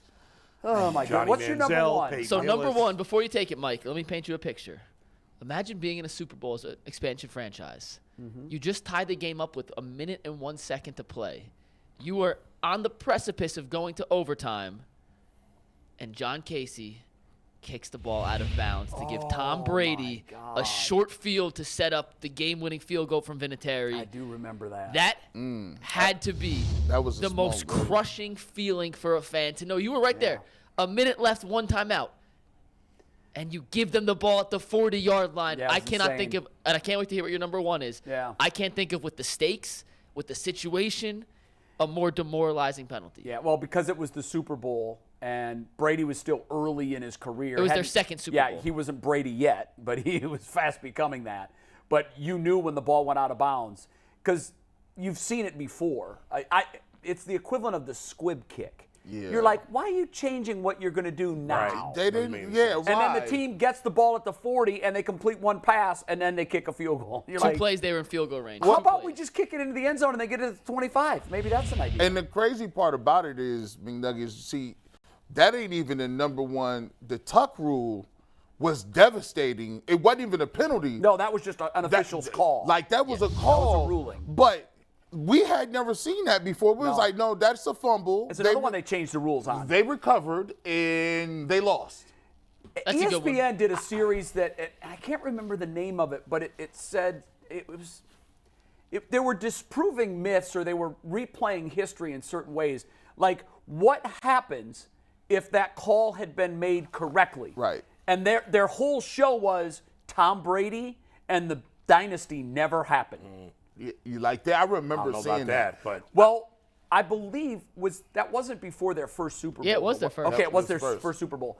I think the reason they made that argument was because Brady became Brady later in those playoffs. yeah. And their point was if their season had ended, rightfully so, and the Raiders had moved on, then Drew Bledsoe would have come back as the starting quarterback the next year. He's Purdy. Might have, yeah. and right. maybe he's knows? rusting away on the bench for the next 4 years. Tom Who Brady knows? could have been looked at as Brock Purdy because Or what if he's traded and he never gets to hook up never- with right, Belichick? right, yeah. Right. So it's the premise of the series was kind of like looking at history through the prism of one moment. And if that moment had changed, how history might have unfolded differently. You never know. By the way, the Cooper Cup, the pass interference they called on Logan Wilson last year. Yeah, in that the was a Super bad Bowl. one. That was a Anthony painful used one. that picture incidentally when we did He this on did. Tuesday, and I thought As- he did it intentionally, but you weren't here. Yeah. So Yeah. And Jay, what was yours? You said you had one that I So wouldn't know. go back to 1986. It's the wild card round of the – no, I take that back. It's the divisional round of the AFC playoffs. The Browns are playing the Jets, and they're down 20-10, and there's 3:50 to go in the game. I remember seeing this. Go ahead. It's 2nd and 24. Bernie's taking a big sack on first down. 2nd and 24. Bernie throws an incompletion, and after the ball is out of his hand, Mark Gastineau brings him to the ground. And by today's standard, it wouldn't even be, you would never even hesitate. Boop, that's a penalty. But obviously, they've changed the rules to protect the quarterback since then. The Browns would have been facing a 3rd and 24 with 3:50 to go, down 20-10. Instead, they get an automatic first down. Bernie drives the Browns, who had done nothing offensively all day, drives them down the length of the field. They score a touchdown to make it 20-17. or a field goal on that drive to make it 2013, I can't remember. But then they got another late touchdown late in the game. That game goes to overtime, tied at 20. It goes to double overtime, tied at 20. And the Browns win early in the second overtime to advance to the AFC Championship game, where they would lose, of course, the heartbreaker on the drive to the Denver Broncos, the first of several AFC Championship game losses for them. But literally, G, if that play isn't called, the Jets are going to the AFC Championship I game. remember watching that. You said I was too young for that. You were probably very young. But yeah, I was in the YouTube time machine. And so I looked up that game because of the fact that I was looking at sack guys and dudes and Gastineau was one of the sack kings. And Gastineau, like for a dude who you don't really look at it back then, you got Taylor, you got White, you got Green, Kevin Green, you got Chris Dolman. You look at all those. So then this name hits, and I'm like, who's Mark Gastineau? Like, so I'm watching this. This happened about 10 years ago. And I'm watching the game, and they even at the time was like, ooh, that's kind of questionable. Like, it was then. They was like, I don't know about that. Like, and he was wreaking havoc in that game too. Oh, Mark Gastineau was one of the best pass rushers of that era. Yeah, and I'm looking at it because it was one of those things. Was Harold Carmichael still playing for them? He may have been. I can't remember, but he may have been. The 6'8" guy. Yeah. But I looked at it, I'm like, what a weird way for the Jets to be in that mix. Because at the time, in the mid-'80s, you didn't think of the Jets as one of those teams. No. But what caught me also was the fact that the Browns are playing these games at home. Like, you look at that game, you look at the Bills game, the Browns actually had a good enough record where they were hosting They these hosted games. the AFC Championship Hosting game. these games. Yeah. I'm like, wow. I'm looking at Ole Miss. But yeah, that back then, that was a run-of-the-mill. That happened every play. That was not and Gastineau said, and this tells you how much the league has changed. Bud Carson, after the game, was asked about the penalty. And we always kill Kevin because he just doesn't say anything. Mm-hmm. But you know what Bud Carson said about that play? Yeah, that was a stupid play.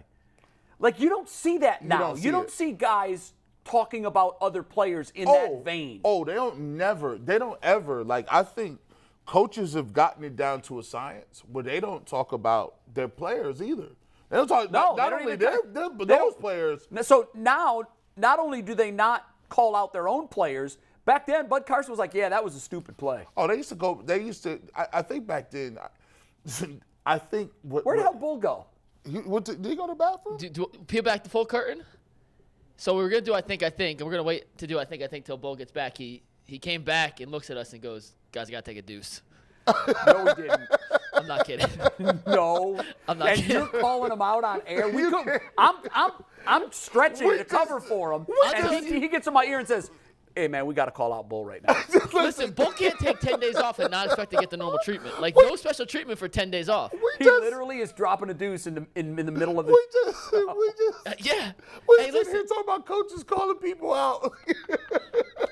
It goes full call out on a man's digestive system. Hold on. Listen, we have busted on Tyvis and Why don't Jason you just take for a camera in the bathroom right now? No, that's HIPAA. I'm not going to violate HIPAA.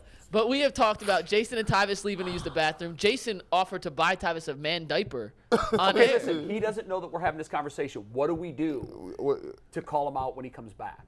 Do we act like we covered for him and then we just say, Bull, where have you been? Yeah, definitely. Okay, so and then I'll ask him, Bull, do you want to start with question 1 or question 2 of I think you think? Yeah.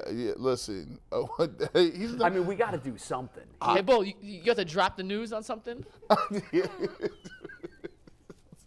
Hey, Bull, something really smells. You got a take working or something? Hey, man. I'll leave it up to you. I'll leave it up to you. What I would do is act like we Anthony, covered no, for you him can't the go whole in time. there.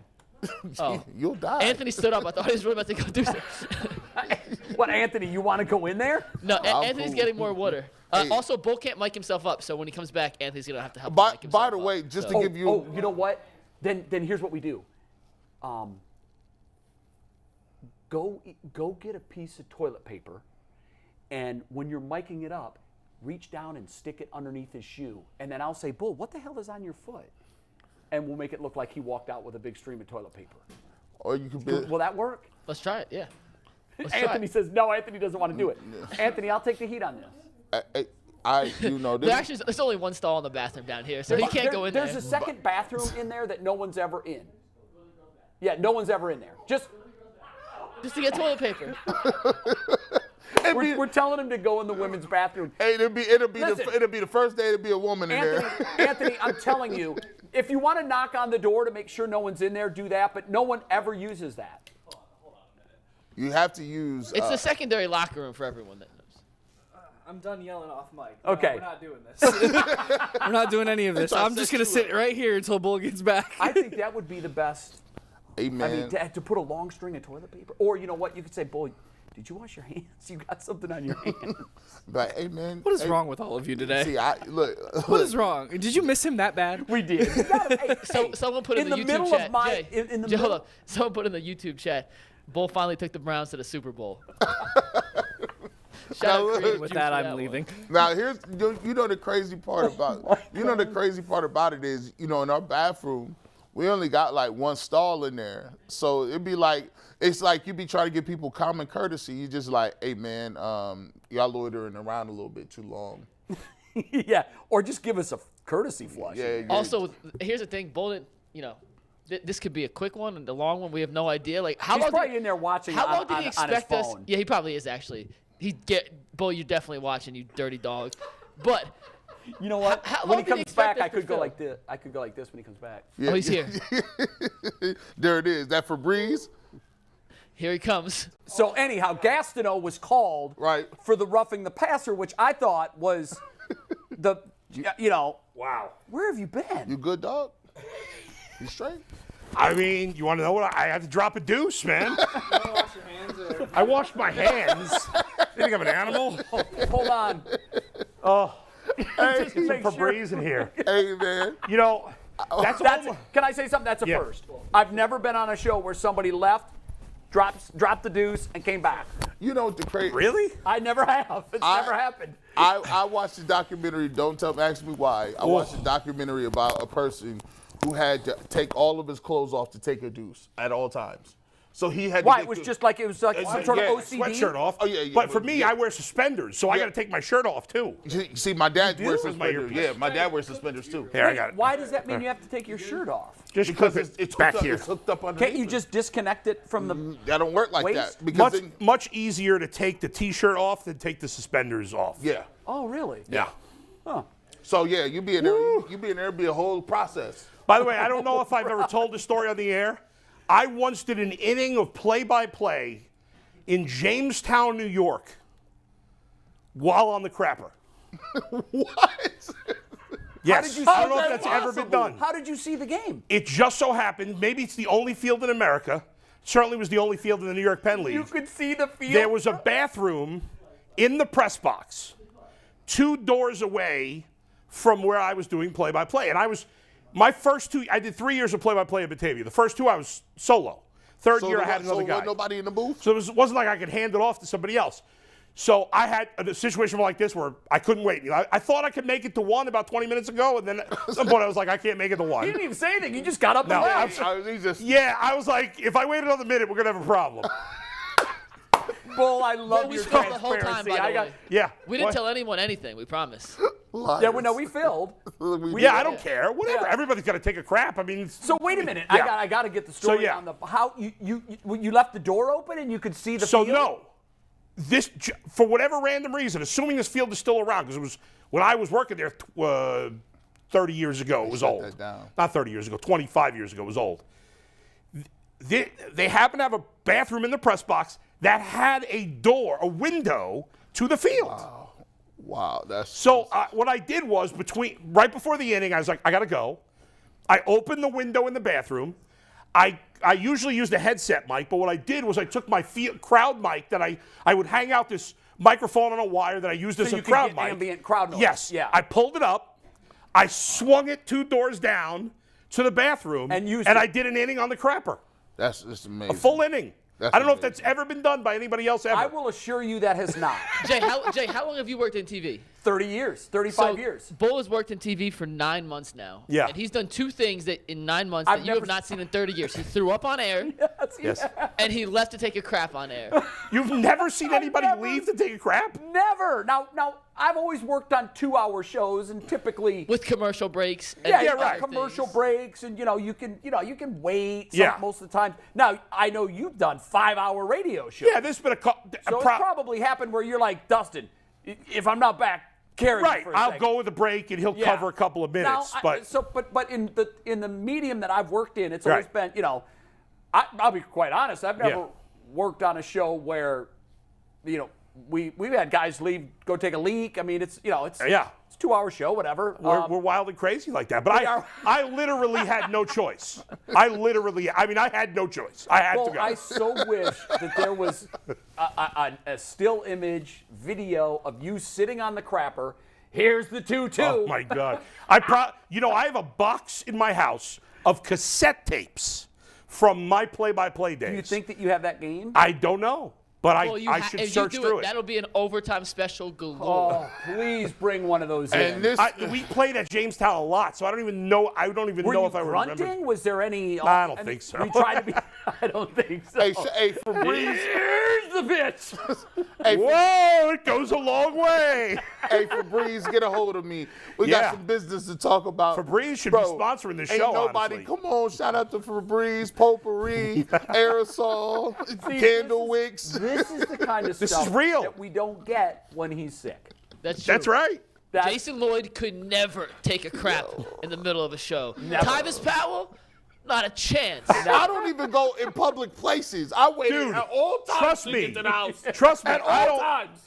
Gee, trust me. At all times. I do not like going number 2 in public. Oh, but no. Yeah. I had no choice. Oh, no. Sometimes if nature calls, I've worked. Listen. In fact, I need another water. Anthony, can you throw me a cold water, please? Shout out to my. hydrated out here. Shout out to All right. my intestines. Can They I reel don't us back go in, that though? way. Like We do have one thing. We'll skip. I just want to say one more thing. Yeah, please. We'll never know if that's ever happened again. Or if there's ever been another instance of a guy calling an inning of baseball at any level on the job. The reason we'll never know that, because if there was anybody that They would ever never had to admit do it. that, they would never be as secure in their self as Bull is Thank in you. him. Thank you. To be able to talk about that and let everybody laugh. It's funny. It is funny. It's funny. And that's one of your Oh, my best God. qualities. Thank All right, you so- very much. God, don't ever change. We're gonna Bull. run Don't through. ever I change. think really quick because it leads us right into JB Bickerstaff, Okay. and I do want to have that conversation. So we're You gonna want do to this quickly. explain? I think. So I'll give you. I think. If you guys want to comment on it real quick, we can. If not, we're gonna run through these really quickly. You Okay. ready? Yep. My first, I think NBA edition is the Sacramento Kings are fool's gold. They're currently 3rd in the West. They lead the NBA in points per game. They're 3rd in point differential, which is kind of shocking. They don't lose at home. They have 6 players averaging at least 12 points. They play no defense. First time in the playoffs. None of their guys have playoff experience outside of Harrison Barnes. I'm just not buying them long term. Yeah, I think you're wrong. I with you for about the first 30 games of the season. I'm like, yeah, they're starting hot. They're whatever. They're gonna go south.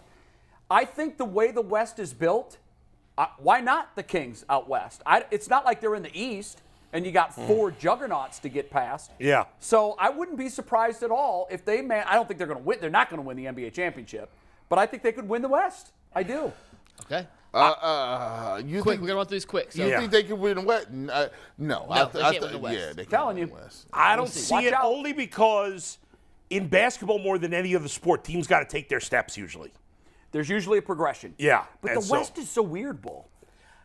That's true. Like it's in I most just, years, and there's I, going to be. I'm not gonna be a phony. I don't know much about the Kings. I don't know that I've watched them play When at all. you automatically dismiss, no, they're not going to win. They're not going to win the West. I think they could play Golden State in the first round is the issue with how Golden State's just taking because they're the 3 seed right now, so they're gonna play the So 6.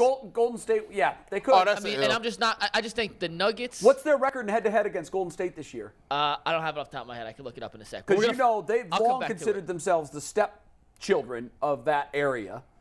They got a nice squad. No, they do got have a a They're nice fun. squad. Like they're a lot of fun to watch. I just don't think they're I was ready pissed this when they year. beat the Cavs earlier this year. I'm like, we should not lose to this team. But then they kept winning, and I kept watching what they were doing and looking at what they're doing, and I'm like, God, you know what? That doesn't look like such a bad. We've got a lot worse losses. Yeah. Golden State is 2-0 against the Kings. yeah. So Close. I don't know. games The or King, good for the Kings. They've been such a I know. crappy Yeah. franchise About for so time. long. not. all right, number 2, based on this year and this year alone, Shai Gilgeous-Alexander in Oklahoma City is a top 10 player in the league, maybe even higher. I'm going to show you a list real quick. Mike, take the next graphic, 124. Here's a list of every player in NBA history to average 30 points, 5 rebounds, 5 assists, 1.5 steals, and 1 block per game for an entire season. Michael Jordan and what Shai Gilgeous-Alexander is doing God, he's only right the second player ever to do that? Now, it's halfway through a season. It's not a full season yet. But if he finishes with his current pace, he'd be the second player ever to put up that stat line behind the one and only Michael Jordan. It's hard to disagree with what you just said. No, I could disagree. He had a great year last year, too, Mike. He's very, very good, but this year he's taken his step game to another level, and he's right in the conversation with Donovan Mitchell for that. Like, did we ever put Kyrie on when the Cavs were terrible? Did we put Kyrie on a top 10 list? I mean, that's the equivalent, right? It is kind of the equivalent because, you know, it's stat catching on a bad team. Right. It's exceptional stats. No, but they're not a difference-making team. And so, you know, it's like go look at Kevin Love's numbers when he was in Minnesota. And right. If I didn't show you his name and I just showed you those numbers, you'd be like, oh, my God, this guy's unbelievable. Yeah. He's got to be the best player in the NBA right now, right? Now, with that being said, though, the over-under for Vegas on wins this year for Oklahoma City was 19.5. Yeah. They have 24 already. Yeah. So this team is completely overexceeded. I guess you got to put him at least near the bottom of the top 10, no? No, McNuggets, you try to slide this in here. I'll give you 15 players better than him right now. This year. Listen, who are your 15? Man, listen, I can give you Giannis. Yes. I can give you Luka. Yes. I can give you Embiid. I can give you Tatum. Yep. I can Mitchell's better than him. Not been better than Joker. He hasn't. Joker has. Joker. Who else are we missing on this? Ja Morant. Morant's missed like 15 games. But see, now you're getting into where I think you could certainly argue for him in the back end of the top 10 at this point. Based on just this year, yeah. Well, based on that list alone, it's a two-person list. Now, I know he's got to do it for another 30 games. But based on that list alone, it's hard to keep him out of the top 10. Durant, Kyrie. He's been better than Kyrie. Not Durant. I don't. We ain't even talk about Steph. He ain't played in a while, but I mean, when you talk about top 10, everybody. No, he's back now. Everybody's in the top 10 till you start naming off 5 to 6 players. And by the way, I think he's in that 9-10 conversation. I'd put him over better Ja than LeBron this year. I'd put him over Kyrie this year. Over LeBron? No, LeBron's in the top 10 as well. You see, You're running out of spots. I have it 9 or 10. Like you I said, can definitely make an argument for him in the bottom of the top 10. He's right, having we're gonna keep moving. We got It's to not move, an though. egregious. I No. like. Next thing, I'm confident on this one, but LeBron breaks Kareem's scoring record on February 9th against Milwaukee on TNT. It's 5 games away. He only needs really 3 games at his current pace. I think he sits a game. I think he sits a second game. Why, you think he wants to do it with Giannis watching? Well, it's against Kareem. Yeah. Or it'll break Kareem's record, play for Milwaukee. In Milwaukee. On TNT, nationally televised game. Yeah. He'll get the entire ceremony with it, and it'll be in L.A. At the quote-unquote Crypto Center, a.k.a. the Staples Center. Okay. I hate that crypto. Did you guys think, like, I remember thinking Kareem's record was never going to get broken. Listen, it was right? I looked at that almost like I Unbreakable. look at Nolan Ryan's strikeout record now. Right. Yeah. No one's going to break it. And now he's going to break it. Like, he's going to break it with a couple years left to play. Like he's gonna put it so far out of reach. He averaged 30 this year. Where is he on the all-time assist list, by the way? Isn't he top 10 there, too? LeBron's 4th. He just passed Steve Nash. I mean, he's 4th all-time in assists. Do you know? It's absurd. These are stupid LeBron stats. Do you know that LeBron James he's the all-time leading playoff leader in 3-point shots? Well, but that's because he's came in the league at 18 and he's always deep in the playoffs. But if you think about they didn't shoot threes it's back like in the day. Derek Jeter. But you would think Ray Allen, you would think Clay and Steph. Yeah, but look at this dude's longevity. Been around, Guy's so. 20 years. And what's amazing is Kareem had 1 3-pointer his entire career. That's nuts. Kareem doesn't get enough credit in the overall GOAT debate. Kareem does was not, counting yes. by 2, and LeBron is counting by 2.5. Essentially, yeah. He's the greatest. Even if it's 2 1/4, it's still a lot more. If a man ends up the all-time leading rebounder in like top 1, 2, 3 in assists and top 20 in rebounds. Where's he going to finish in assists, Mike? He's 4th. I don't think he'd get to 1. I'll look it Is up he right top now, 20 all-time Who's in the leader in rebounds? assists? No one's touching Stockton's Stockton. number 1 in No, assists. nobody's getting Stockton, right? Yeah, because that's what John did. Like, that's think the about only it. He's thing he did. 32nd in rebounds, Bull. 32nd. So he'll end up at least in the top 30 in rebounds, top 5 in assists, and number 1 in scoring. Oh, and by the way, he'll be in top 10 in steals. He's already in the top 10. He's already top 10 steals. Stop playing. I mean, it's crazy. The thing about If you were gonna go in a LeBron, lab and build the perfect the want something absolute crazy real perfect quick? player, it's LeBron James. And he's still top 10. Boom. And he's almost 40. Bull, you want something crazy? Yeah. So he's played 20 years. Guess how many assists he's behind John Stockton for number 1? Oh, like 4,000. Oh, not that. Damn near 5,000. Oh, John Stockton. Mark Jackson got a lot of assists too. I don't know how he got them. I just was. I didn't know this. You ready for these numbers? John Stockton has 15,806 assists. I was gonna say Second is 14. Jason Kidd, 12,091. He's got almost 4,000 more assists than anyone else that ever played And the I game. think and then it goes like Mark Jackson, then Magic. No, it goes Jason Kidd, Chris Paul, then LeBron. How many then Steve Nash. rebounds does LeBron have, Mikey? Total? Yeah. LeBron has 10,560 And rebounds. he gets how many a year, roughly? these 7. days?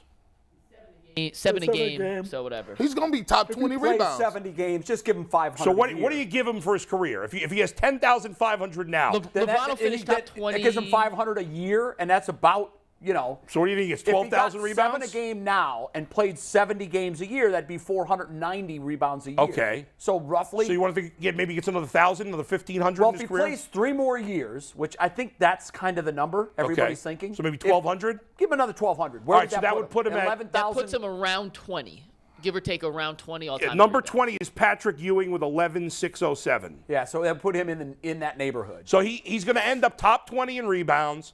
He's going to finish, third in assists maybe of all time.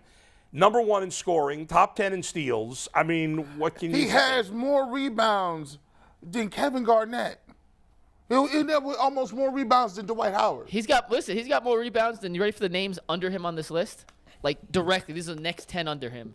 David Robinson, Hall of Famer. Man, go Ben on. Wallace, Go ahead. Hall of Famer, which is a joke, but he's still Go a Hall of ahead. Famer. Ben Shout out to Wallace the guy is in who the Hall was of over at Fame? Tri-C. Don't forget that. Tri-C.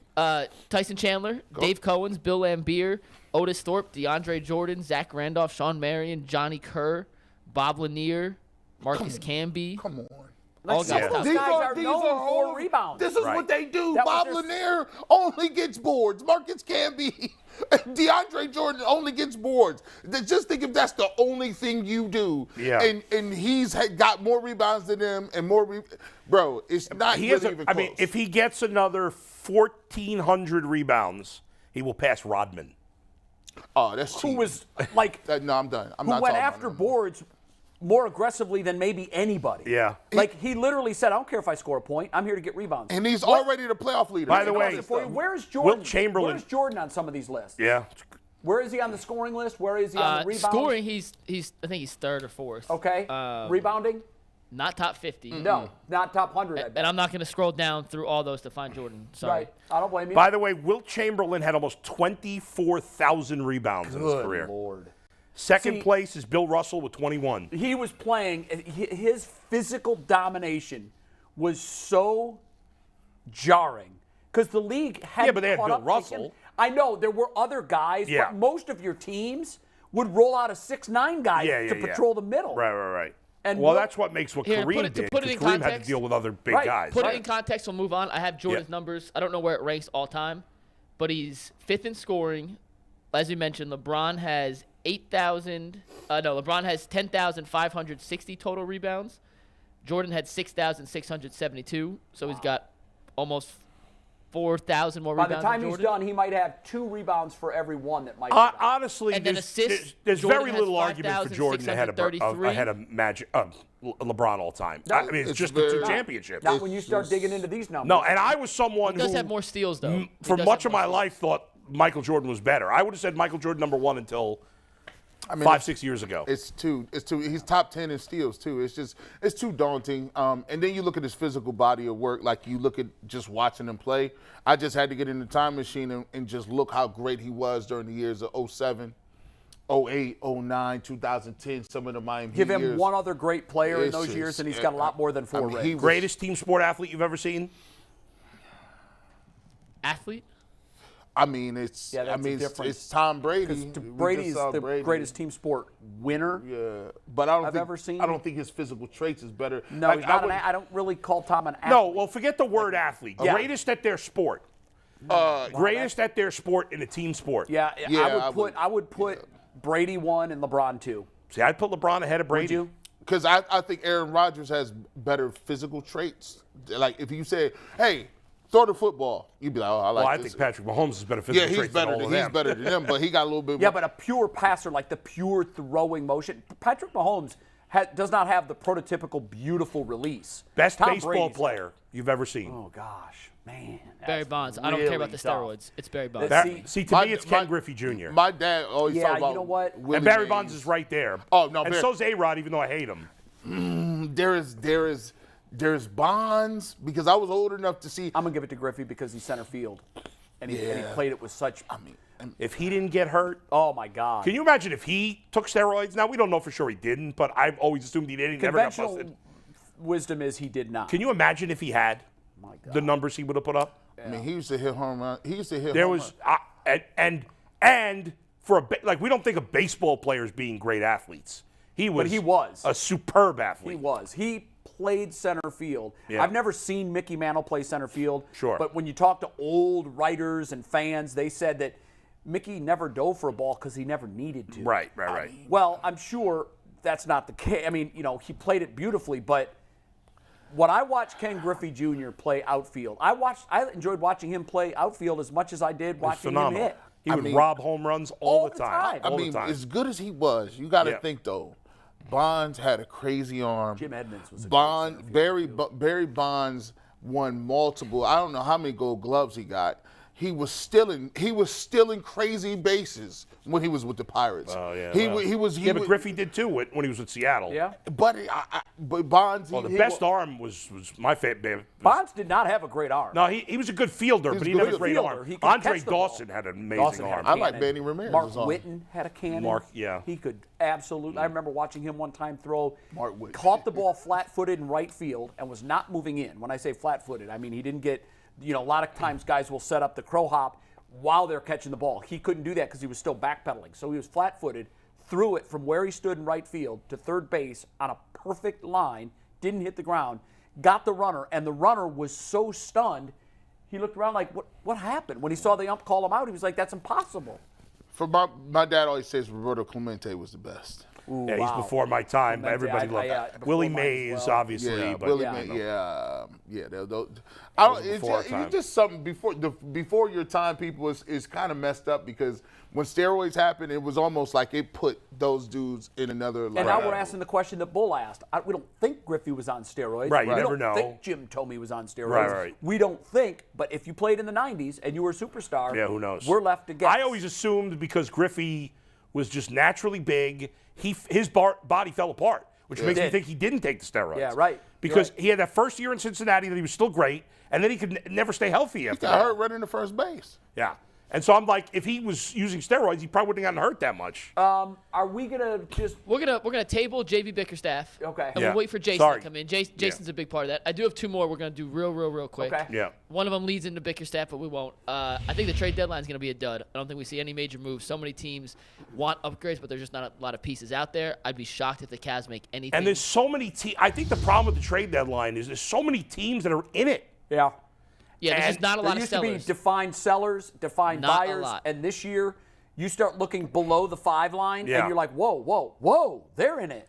And And so, as you said, in the West, there's so many. It's so wide open. Yeah. That even if you're like the 7, 8, 9 seed, you think maybe we can win. I don't know. The Timberwolves were the 5th seed 3 days ago. They're the 10th seed in the West. They Yeah. lost 2 games and dropped 5 spots. That's how wide open it is. So I put it on Twitter yesterday. The Cavs are not going to make a move. So if you want them to make a move, just be ready to be disappointed. I'm Nothing telling you all no, right they're significant. not. I don't. I'm telling you I right don't now. think they're going to make It might do something minor, maybe. And then last, this was going to lead us into Bickerstaff.